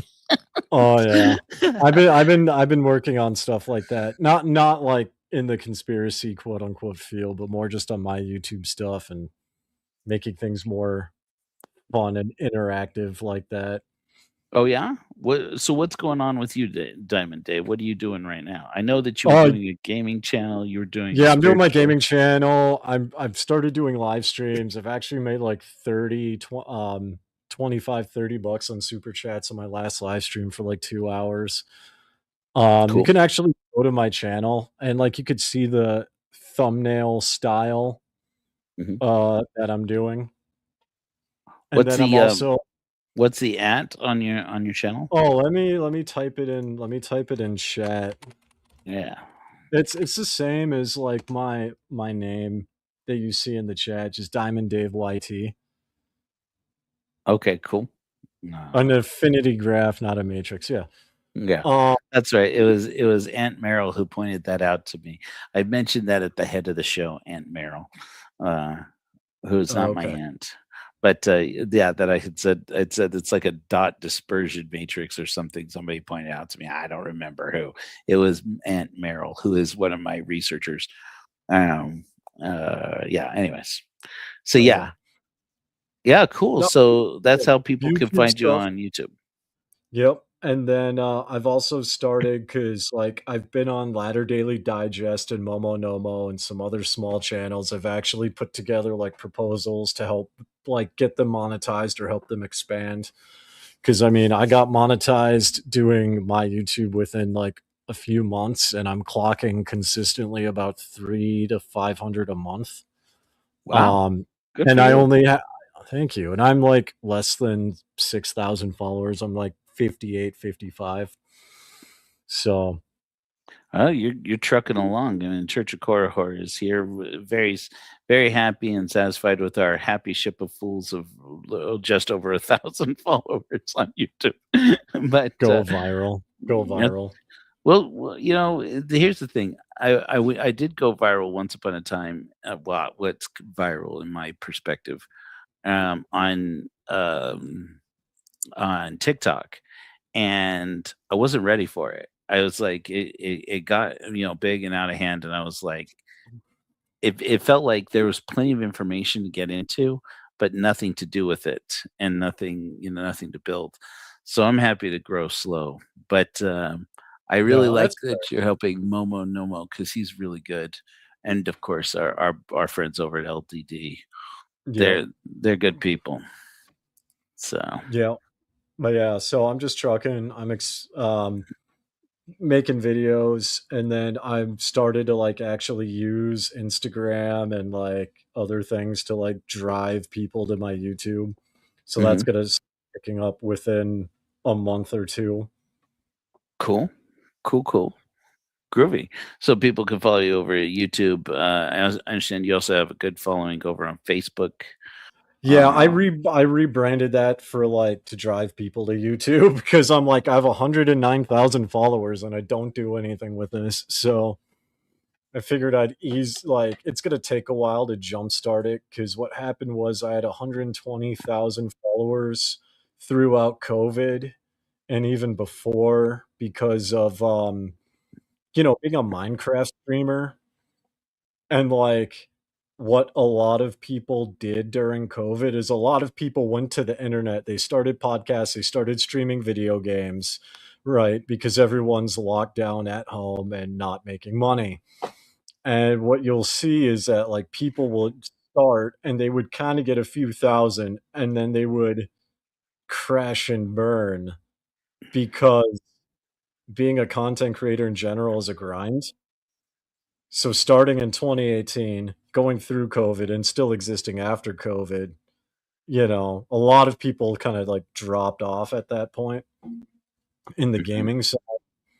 Mm, But I wasn't I was aware. still yeah, I was still chugging along. So I do like relaxing gaming. So like Fallout 4 is a post-apocalyptic America Boston setting, and I just use mods to clean up trash. It's kind of like therapeutic. I build settlements, and then I'm starting to do like challenges and stuff on live stream, and just having fun and hanging out with people. Cool. Do you do any vibe coding with your channel? No, not at all. Actually, Oh wow. I just learned to edit a video, so the video that's dropping at 8 at the video that's dropping in like 7 hours. Like this is my first full attempt at like a fully edited video. Oh wow. Um, and of course, because it's a live stream, the settings weren't right, and so it came out all pixelated in the recording, but the live stream is fine, you Hmm. know. But yeah, it's my first attempt at a fully edited video, but usually what I would do is like I would start recording, I would slap on elevator music, and I would just clean an entire location for 30 minutes to like 2 hours depending on how long it took, Mm, and then end screen, thumbnail, done. yeah. Hey, sometimes that's all you need. I mean, a lot of what people like to want to do with these channels, whether you call it a podcast or which really this Mhm. is I think this is the modern podcast, is these YouTube channels.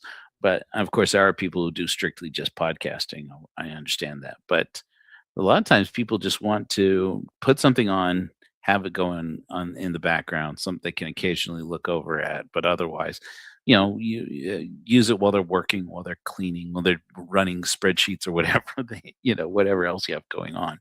Yeah, So, that's what I discovered with cleaning, with my Fallout for cleaning, which helps the watch time and makes me more money. So, hey, there you go.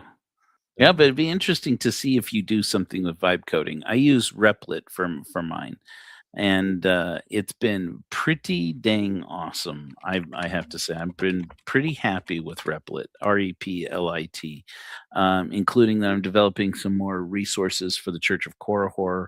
A lot of the frustration I've had with Wix, which is where I run most our website from, I can just put it into Replit and say, I just want the interface to do this, and this.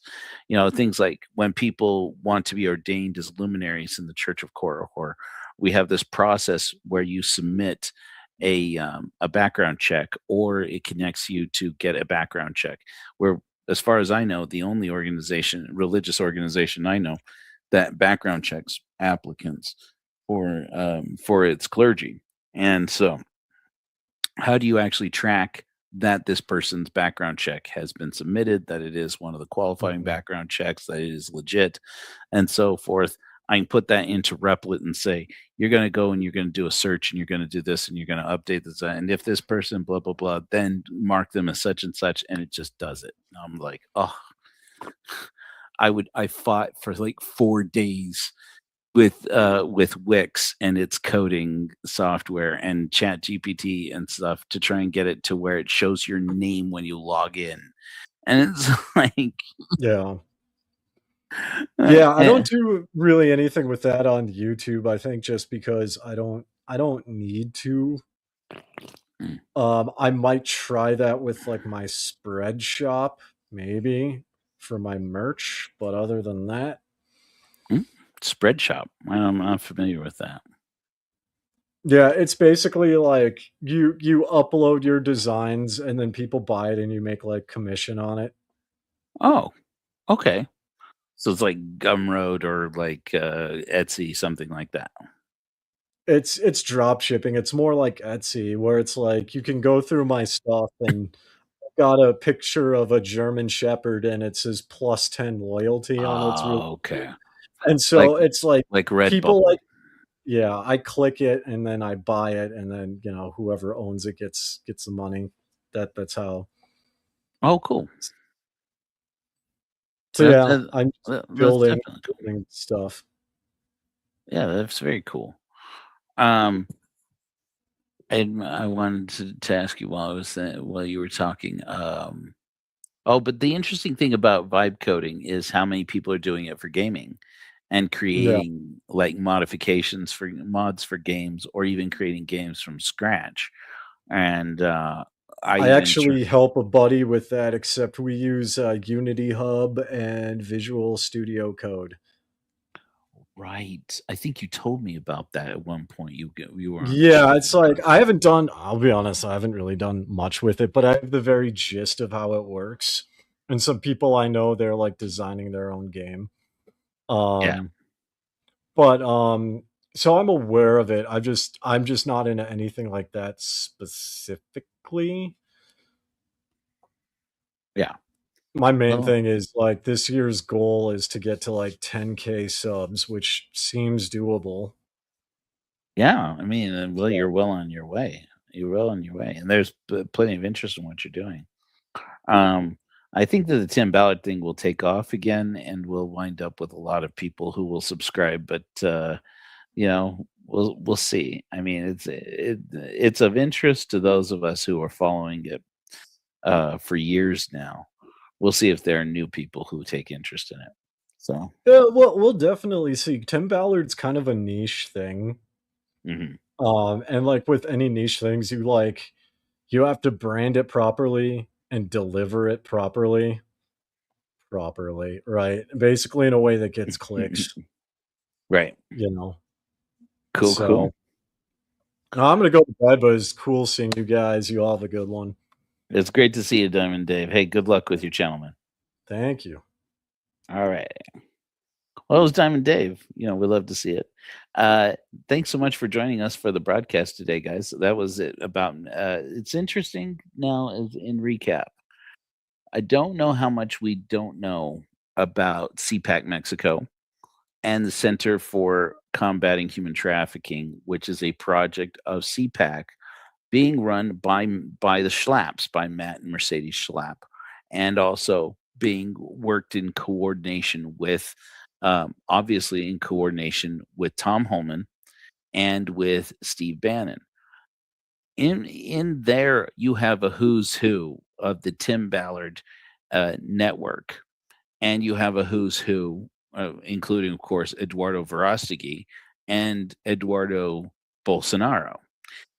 And you have a who's who of the Epstein files, especially when you're talking about Steve Bannon.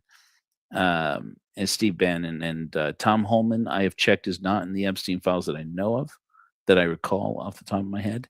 Matt and Mercedes Schlapp are not in the Epstein files.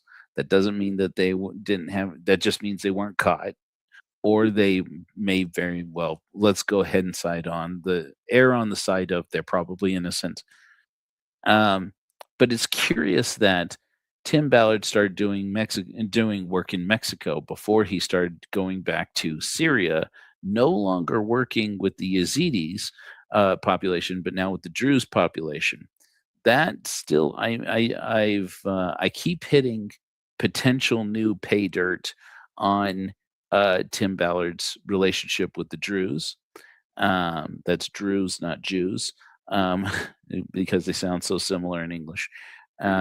but the people, the fact that Tim Ballard is so closely connected into some key members, at least of the IDF, if not in the Israeli government, civilian government, and the fact that he suddenly came up with this job supposedly rescuing people in Syria, in the border of on the border of Syria and Israel, right at the outset of the Gaza conflict.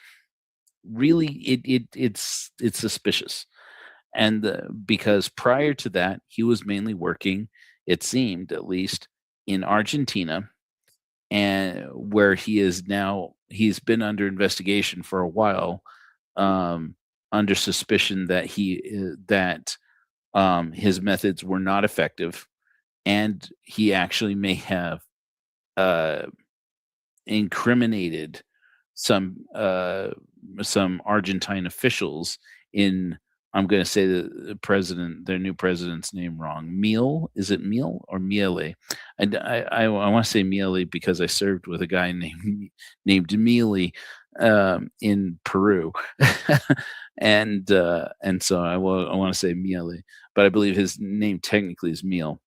Anyways, Argentina is the president of Argentina, and the president down there, who is pictured in pictures with Tim Ballard. Where was the president? This man they're calling the Argentine Trump. How does he come to know Tim Ballard? Well, they took a picture together at CPAC. The same CPAC 2023, between the 2015 World Congress of Families in Salt Lake City, whose key speaker was Melvin Ballard, M. Russell Ballard, president of the Quorum of the 12, I believe at the time, 2015. Well, at least a member of the Quorum of the 12, if not president of the Quorum of the 12 at that time. Was that before or after Monson kicked the bucket? I don't even remember. I'm so happy to look back and not know when Mormon prophets die. But Mule, is it Mule? Well, color me gobsmacked. That's entirely possible. Huggy rarely gets anything wrong. Well, in that I know of, anyways. They were at CPAC, and what was I saying? Damn it. But they get now the president of Argentina and the Argentine government won't have anything to do with Tim Ballard, and because he potentially got them incriminated, and now Tim Ballard has stopped talking about Argentina, allegedly stopped doing any operations in Argentina. Then he did this whole episode of his backfire show or this documentary. I'm still tracking down. So he put out a documentary that they're calling Sound of Freedom 2. This is Sound of Freedom 2. It's a very bad one. He used the camera operator, either the camera operator or cinematographer from Sound of Freedom to direct this other film, this documentary about Tim Ballard that was supposed to make a big splash. They had the theatrical release date, and it's kind of fizzled out. Nobody wanted it apparently. But it was apparently all about an operation, at least partially about an operation that was supposed to be like the one they did in Colombia, which has now been pretty thoroughly debunked as a total hoax. And Tim Ballard himself, again, has legally had to defend himself by saying didn't happen. That what you see in the film Sound of Freedom is fiction. It did not happen. And yet, since he won that case, now he's happy to tell people all the time that yes, that person, the beauty queen trafficker, is Kelly Suarez, and that she got what was coming to her, etc. Well, that's how our legal system works, apparently.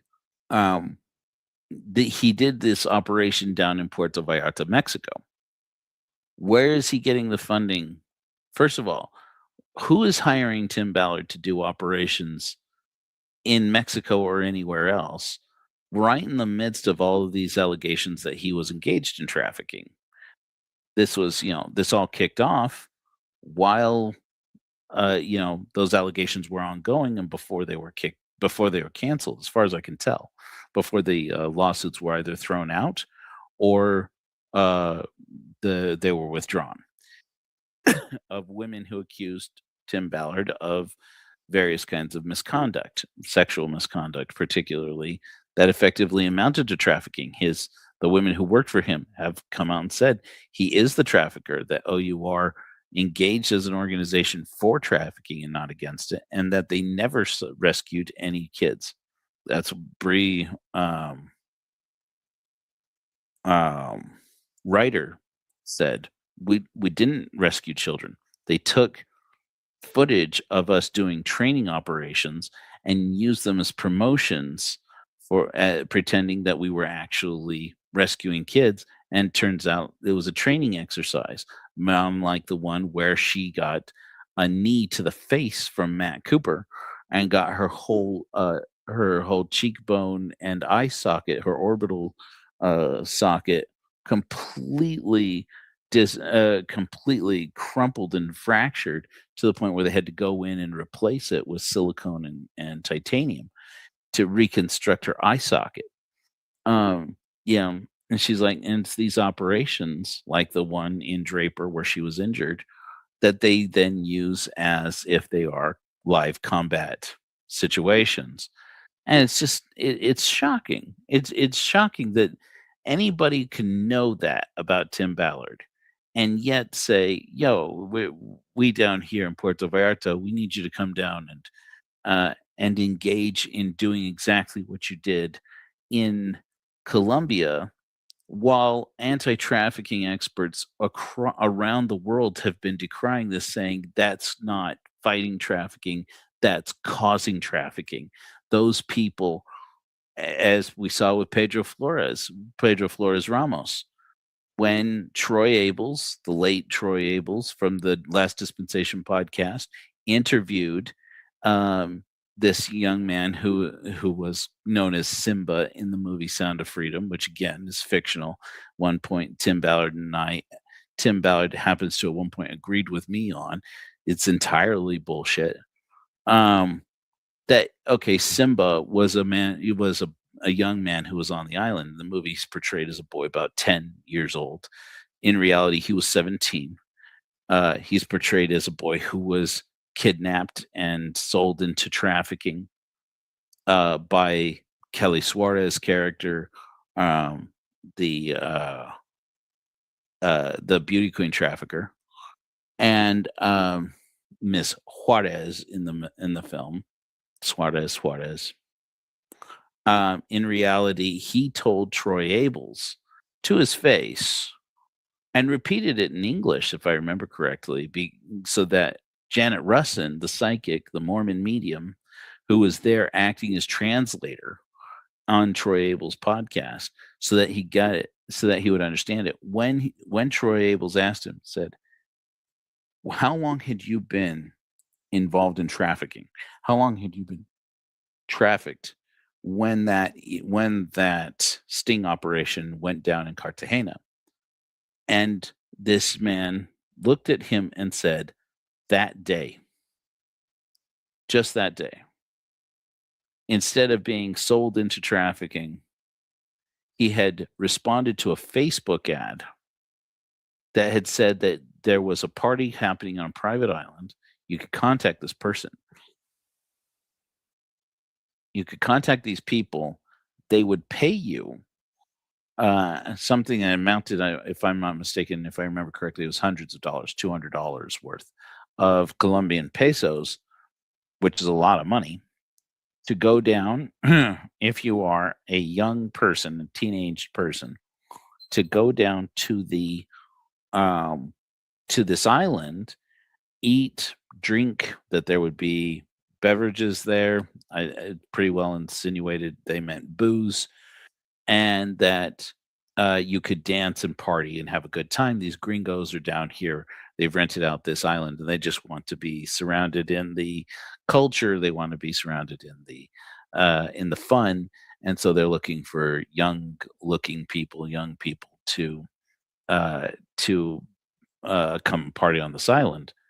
And then after they had contacted these people, he and others had contacted this person.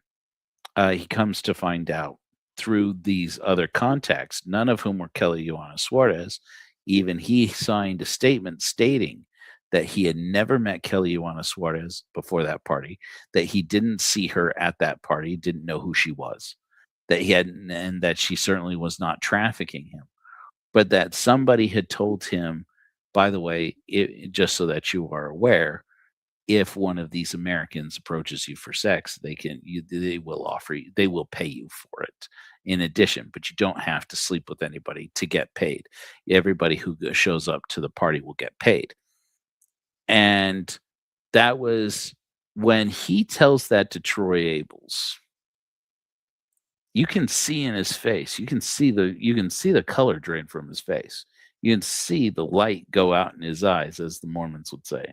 You can see the realization dawn on him that, shit, Tim Ballard was lying to me. All this time I've gone out on, because Troy Abels used to go out on a limb for Tim Ballard all the time. He used to, while his own listeners were like, will you stop with Tim Ballard? He is obviously not who we thought he was. He would lose followers. He would have people who told him, look, Troy, I loved you. I loved you talking about the end times, because, Mormons are Christians.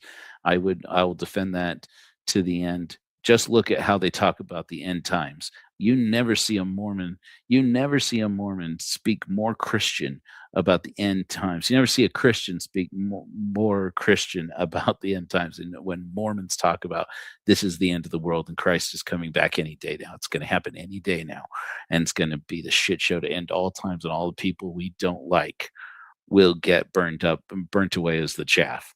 They're pumped about it. They're jacked about it. And the Tim Ballard / Tom Harrison, Visions of Glory, Jody Hildebrandt, Ruby Frankie, Chad and Lori Vallow Daybell cult. And including Morgan Philpott, sometimes known by I have heard allegedly has been referred to as Mormon crackpot, Morgan Philpott, and Ammon Bundy and the Bundy Ranch. These people, they're so passionate. Apparently, M. Russell Ballard was a part of. Apparently, Neil Maxwell, Mormon apostles, members of the Quorum of the 12, were deeply connected into, or at least believing, together with Tim Ballard, together with Janet Russin, together with Troy Abels. This whole network, it rises and falls on a handful of lies that are being perpetrated by the same actors over and over again. It's Tom Harrison every time. It's Tim Ballard every time. It's Chad Daybell every time for a while there. It's Morgan Philpott every time. And Ammon Bundy every time. You're getting the same actors coming up again and again. And I just can't shake the feeling that every time I look at the Epstein files and I see Steve Bannon, I see Donald Trump, I see Alan Dershowitz, I see Virginia Giuffre, I see Marla Maples, I'm seeing Tim Ballard. I'm seeing the Tim Ballard associations again and again and again. And maybe that's because to a hammer, everything looks like a nail. I'll be happy to be the first to admit it. But I'm not done following every path to discovering what exactly is going on here. And you mark my words, I don't know it for a fact. I just know it's very plausibly true that one of the biggest pay dirt areas will find, besides Glenn Beck, as I said last week, besides Eduardo Verástegui, coming back to Eduardo Verástegui is CPAC Mexico.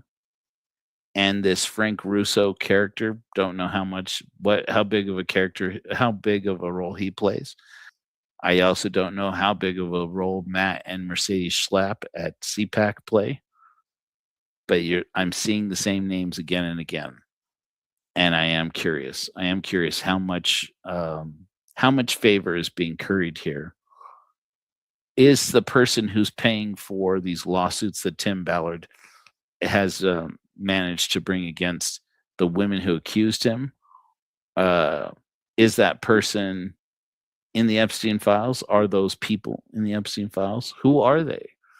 And it wouldn't surprise me the least to find that whoever is donating to CPAC Mexico and or the Centers for Combating Human Trafficking, a project of CPAC, that whoever's putting up the money for this is happy to be the ones putting up the money for Tim Ballard's legal defense, are happy to be the ones who are paying for Tim Ballard to do operations in Puerto Vallarta, where, again, as far as I know, everything, even his documentary, is about how all of his operations in Puerto Vallarta fell apart. He and how he accuses one woman, of course he does, accuses one woman of being the reason why they fell apart and for exposing the couple's ruse. And it's like, of course he does. And wherever the money's coming from, it has to be in there.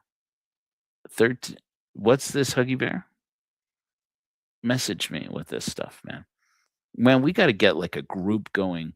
I think we need to get the forum going in at corahor.org for Hellfire Agency and start sharing more information here. And I got to get some people authorized to go into the Matrix and create accounts for you guys so you can get in there and add things. We're gonna get into some interesting stuff here. We got speaking gigs with the Firm Foundation after you start promoting. Interesting. Huggy, where are you getting such good info? Huggy's got the good info. I got to look into that. Firm Foundation is they're a curious group. I don't think I've looked into them in connection to the Matrix. What a curious thing. Firm Foundation, there's a lot of those guys in there, a lot of the Tom Harrison people. Aunt Meryl brings this up. I'm just going to circle back around before we wrap up here. Oh, Huggy, we got to talk. We got to get like a group chat going or something.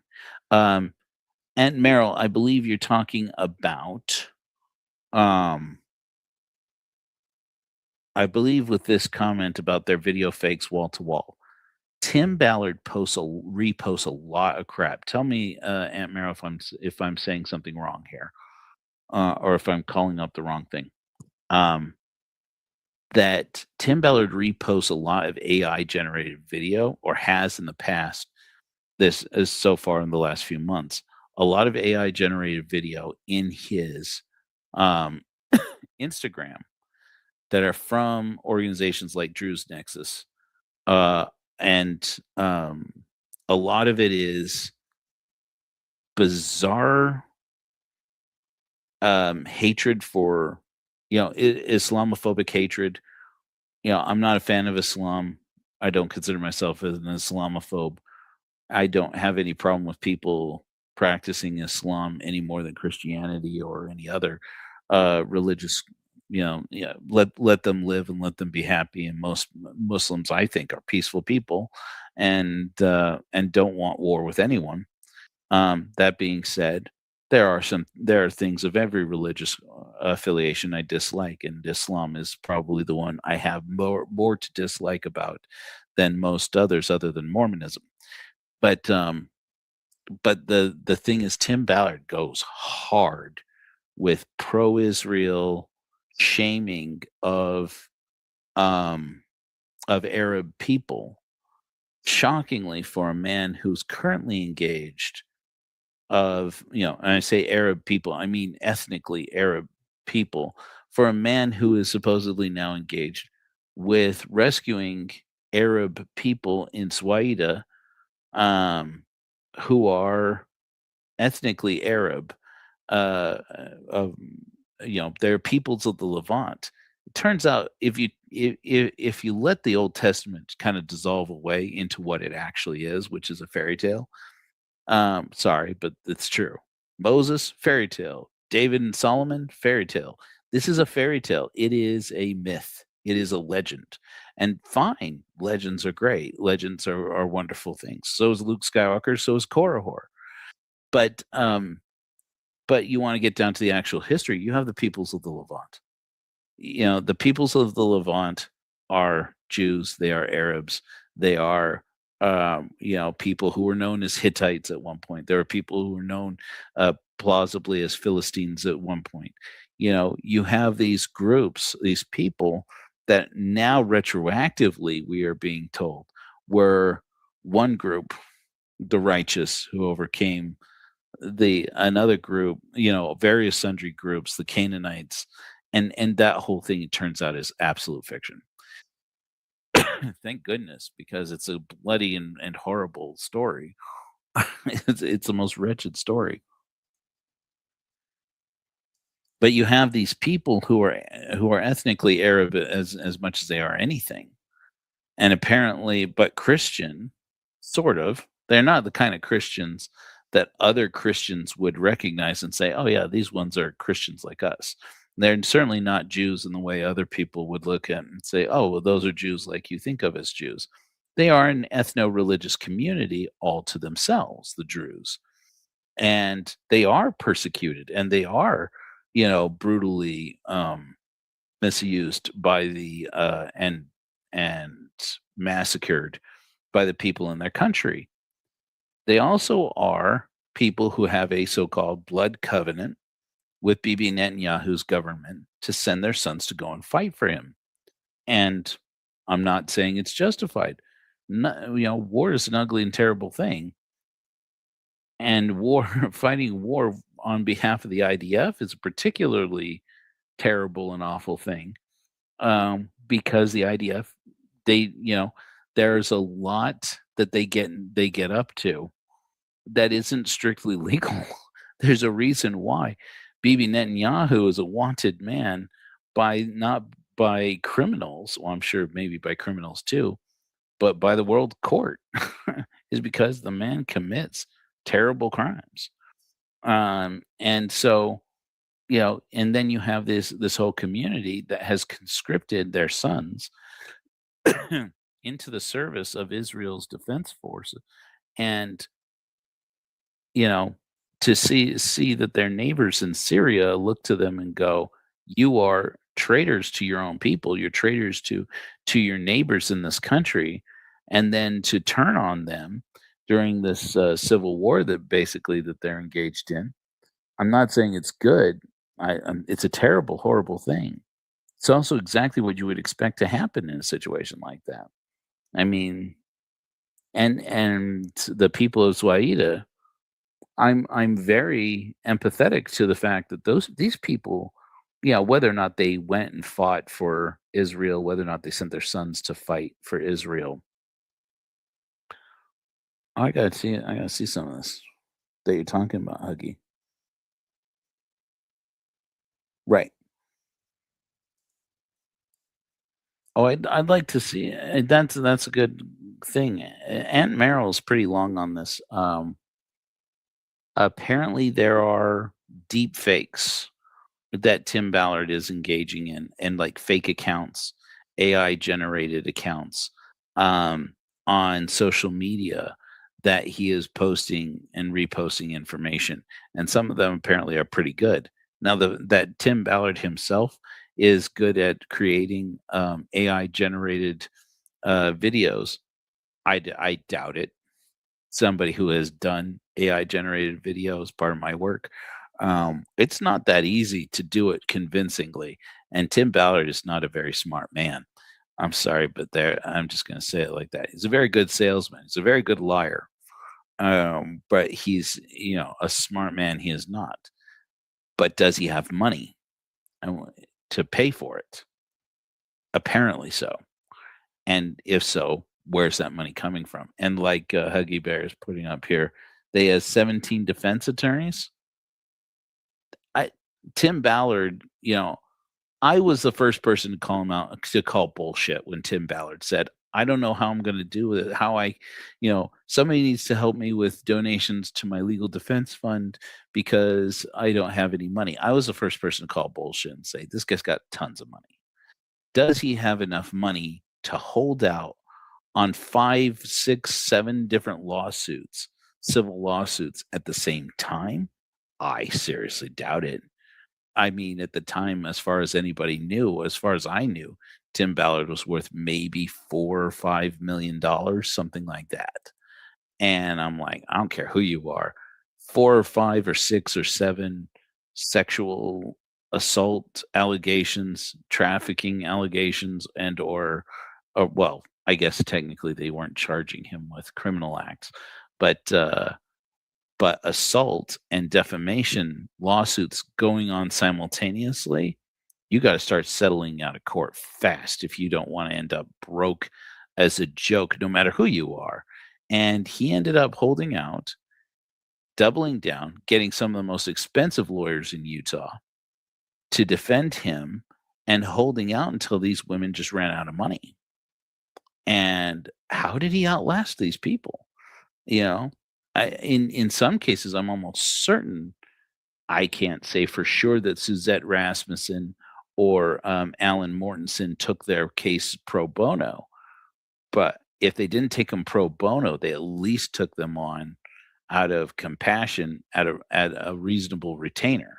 I don't know how many of these people actually have money. Apparently, I think Celeste Boris and her husband have some money.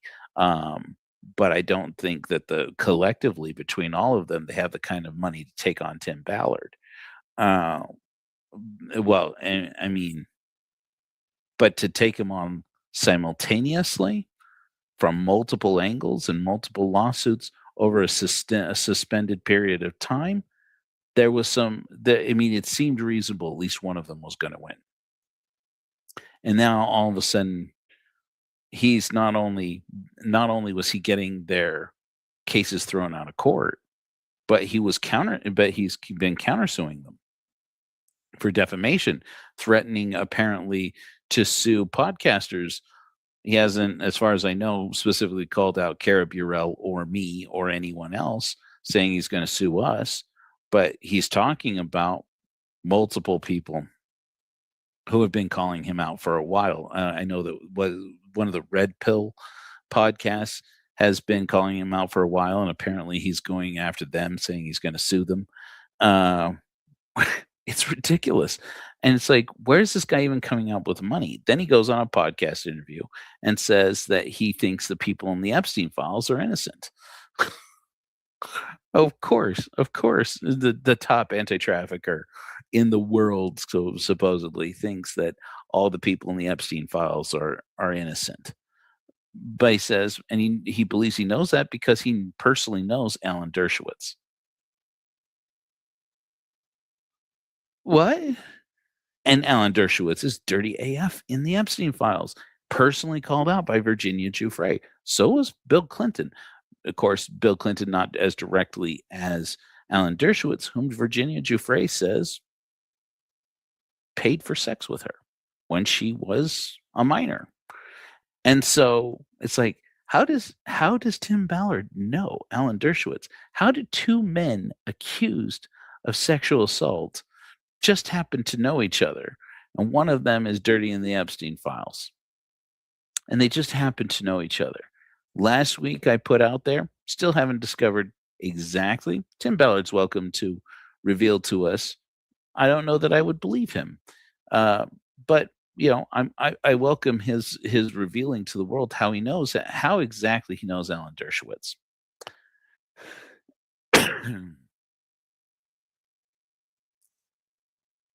Oh, interesting. Well, as far as I know, the one with Celeste Boris was actually thrown out. Bree Writers was thrown out early on. It's bizarre. So this is the world we live in. Tangled web we weave. Hey, listen, friends, it's past midnight here, and we've gone on for 2 hours. Hopefully, this gave you guys a little reprieve from your ordinary schedule. I do apologize for the time change. It is just that I am on East Coast time now, and I do have a lot of work tomorrow, so I am going to get going. I hope you guys were here for the test opening hymn for Undergrounder. Okay, I got to look at that. The civil tort case. I'm learning stuff. I learned as much from the podcast as you guys do. As you learn from me. We really got to figure out a way to kind of powerhouse all of our information into one place at one time. In any event, let's go ahead and run the hymn again. This is a test we already did that. Let's do a different one. What do you guys say? Let's get an oldie but a goodie in here because I'm feeling feisty, and we gotta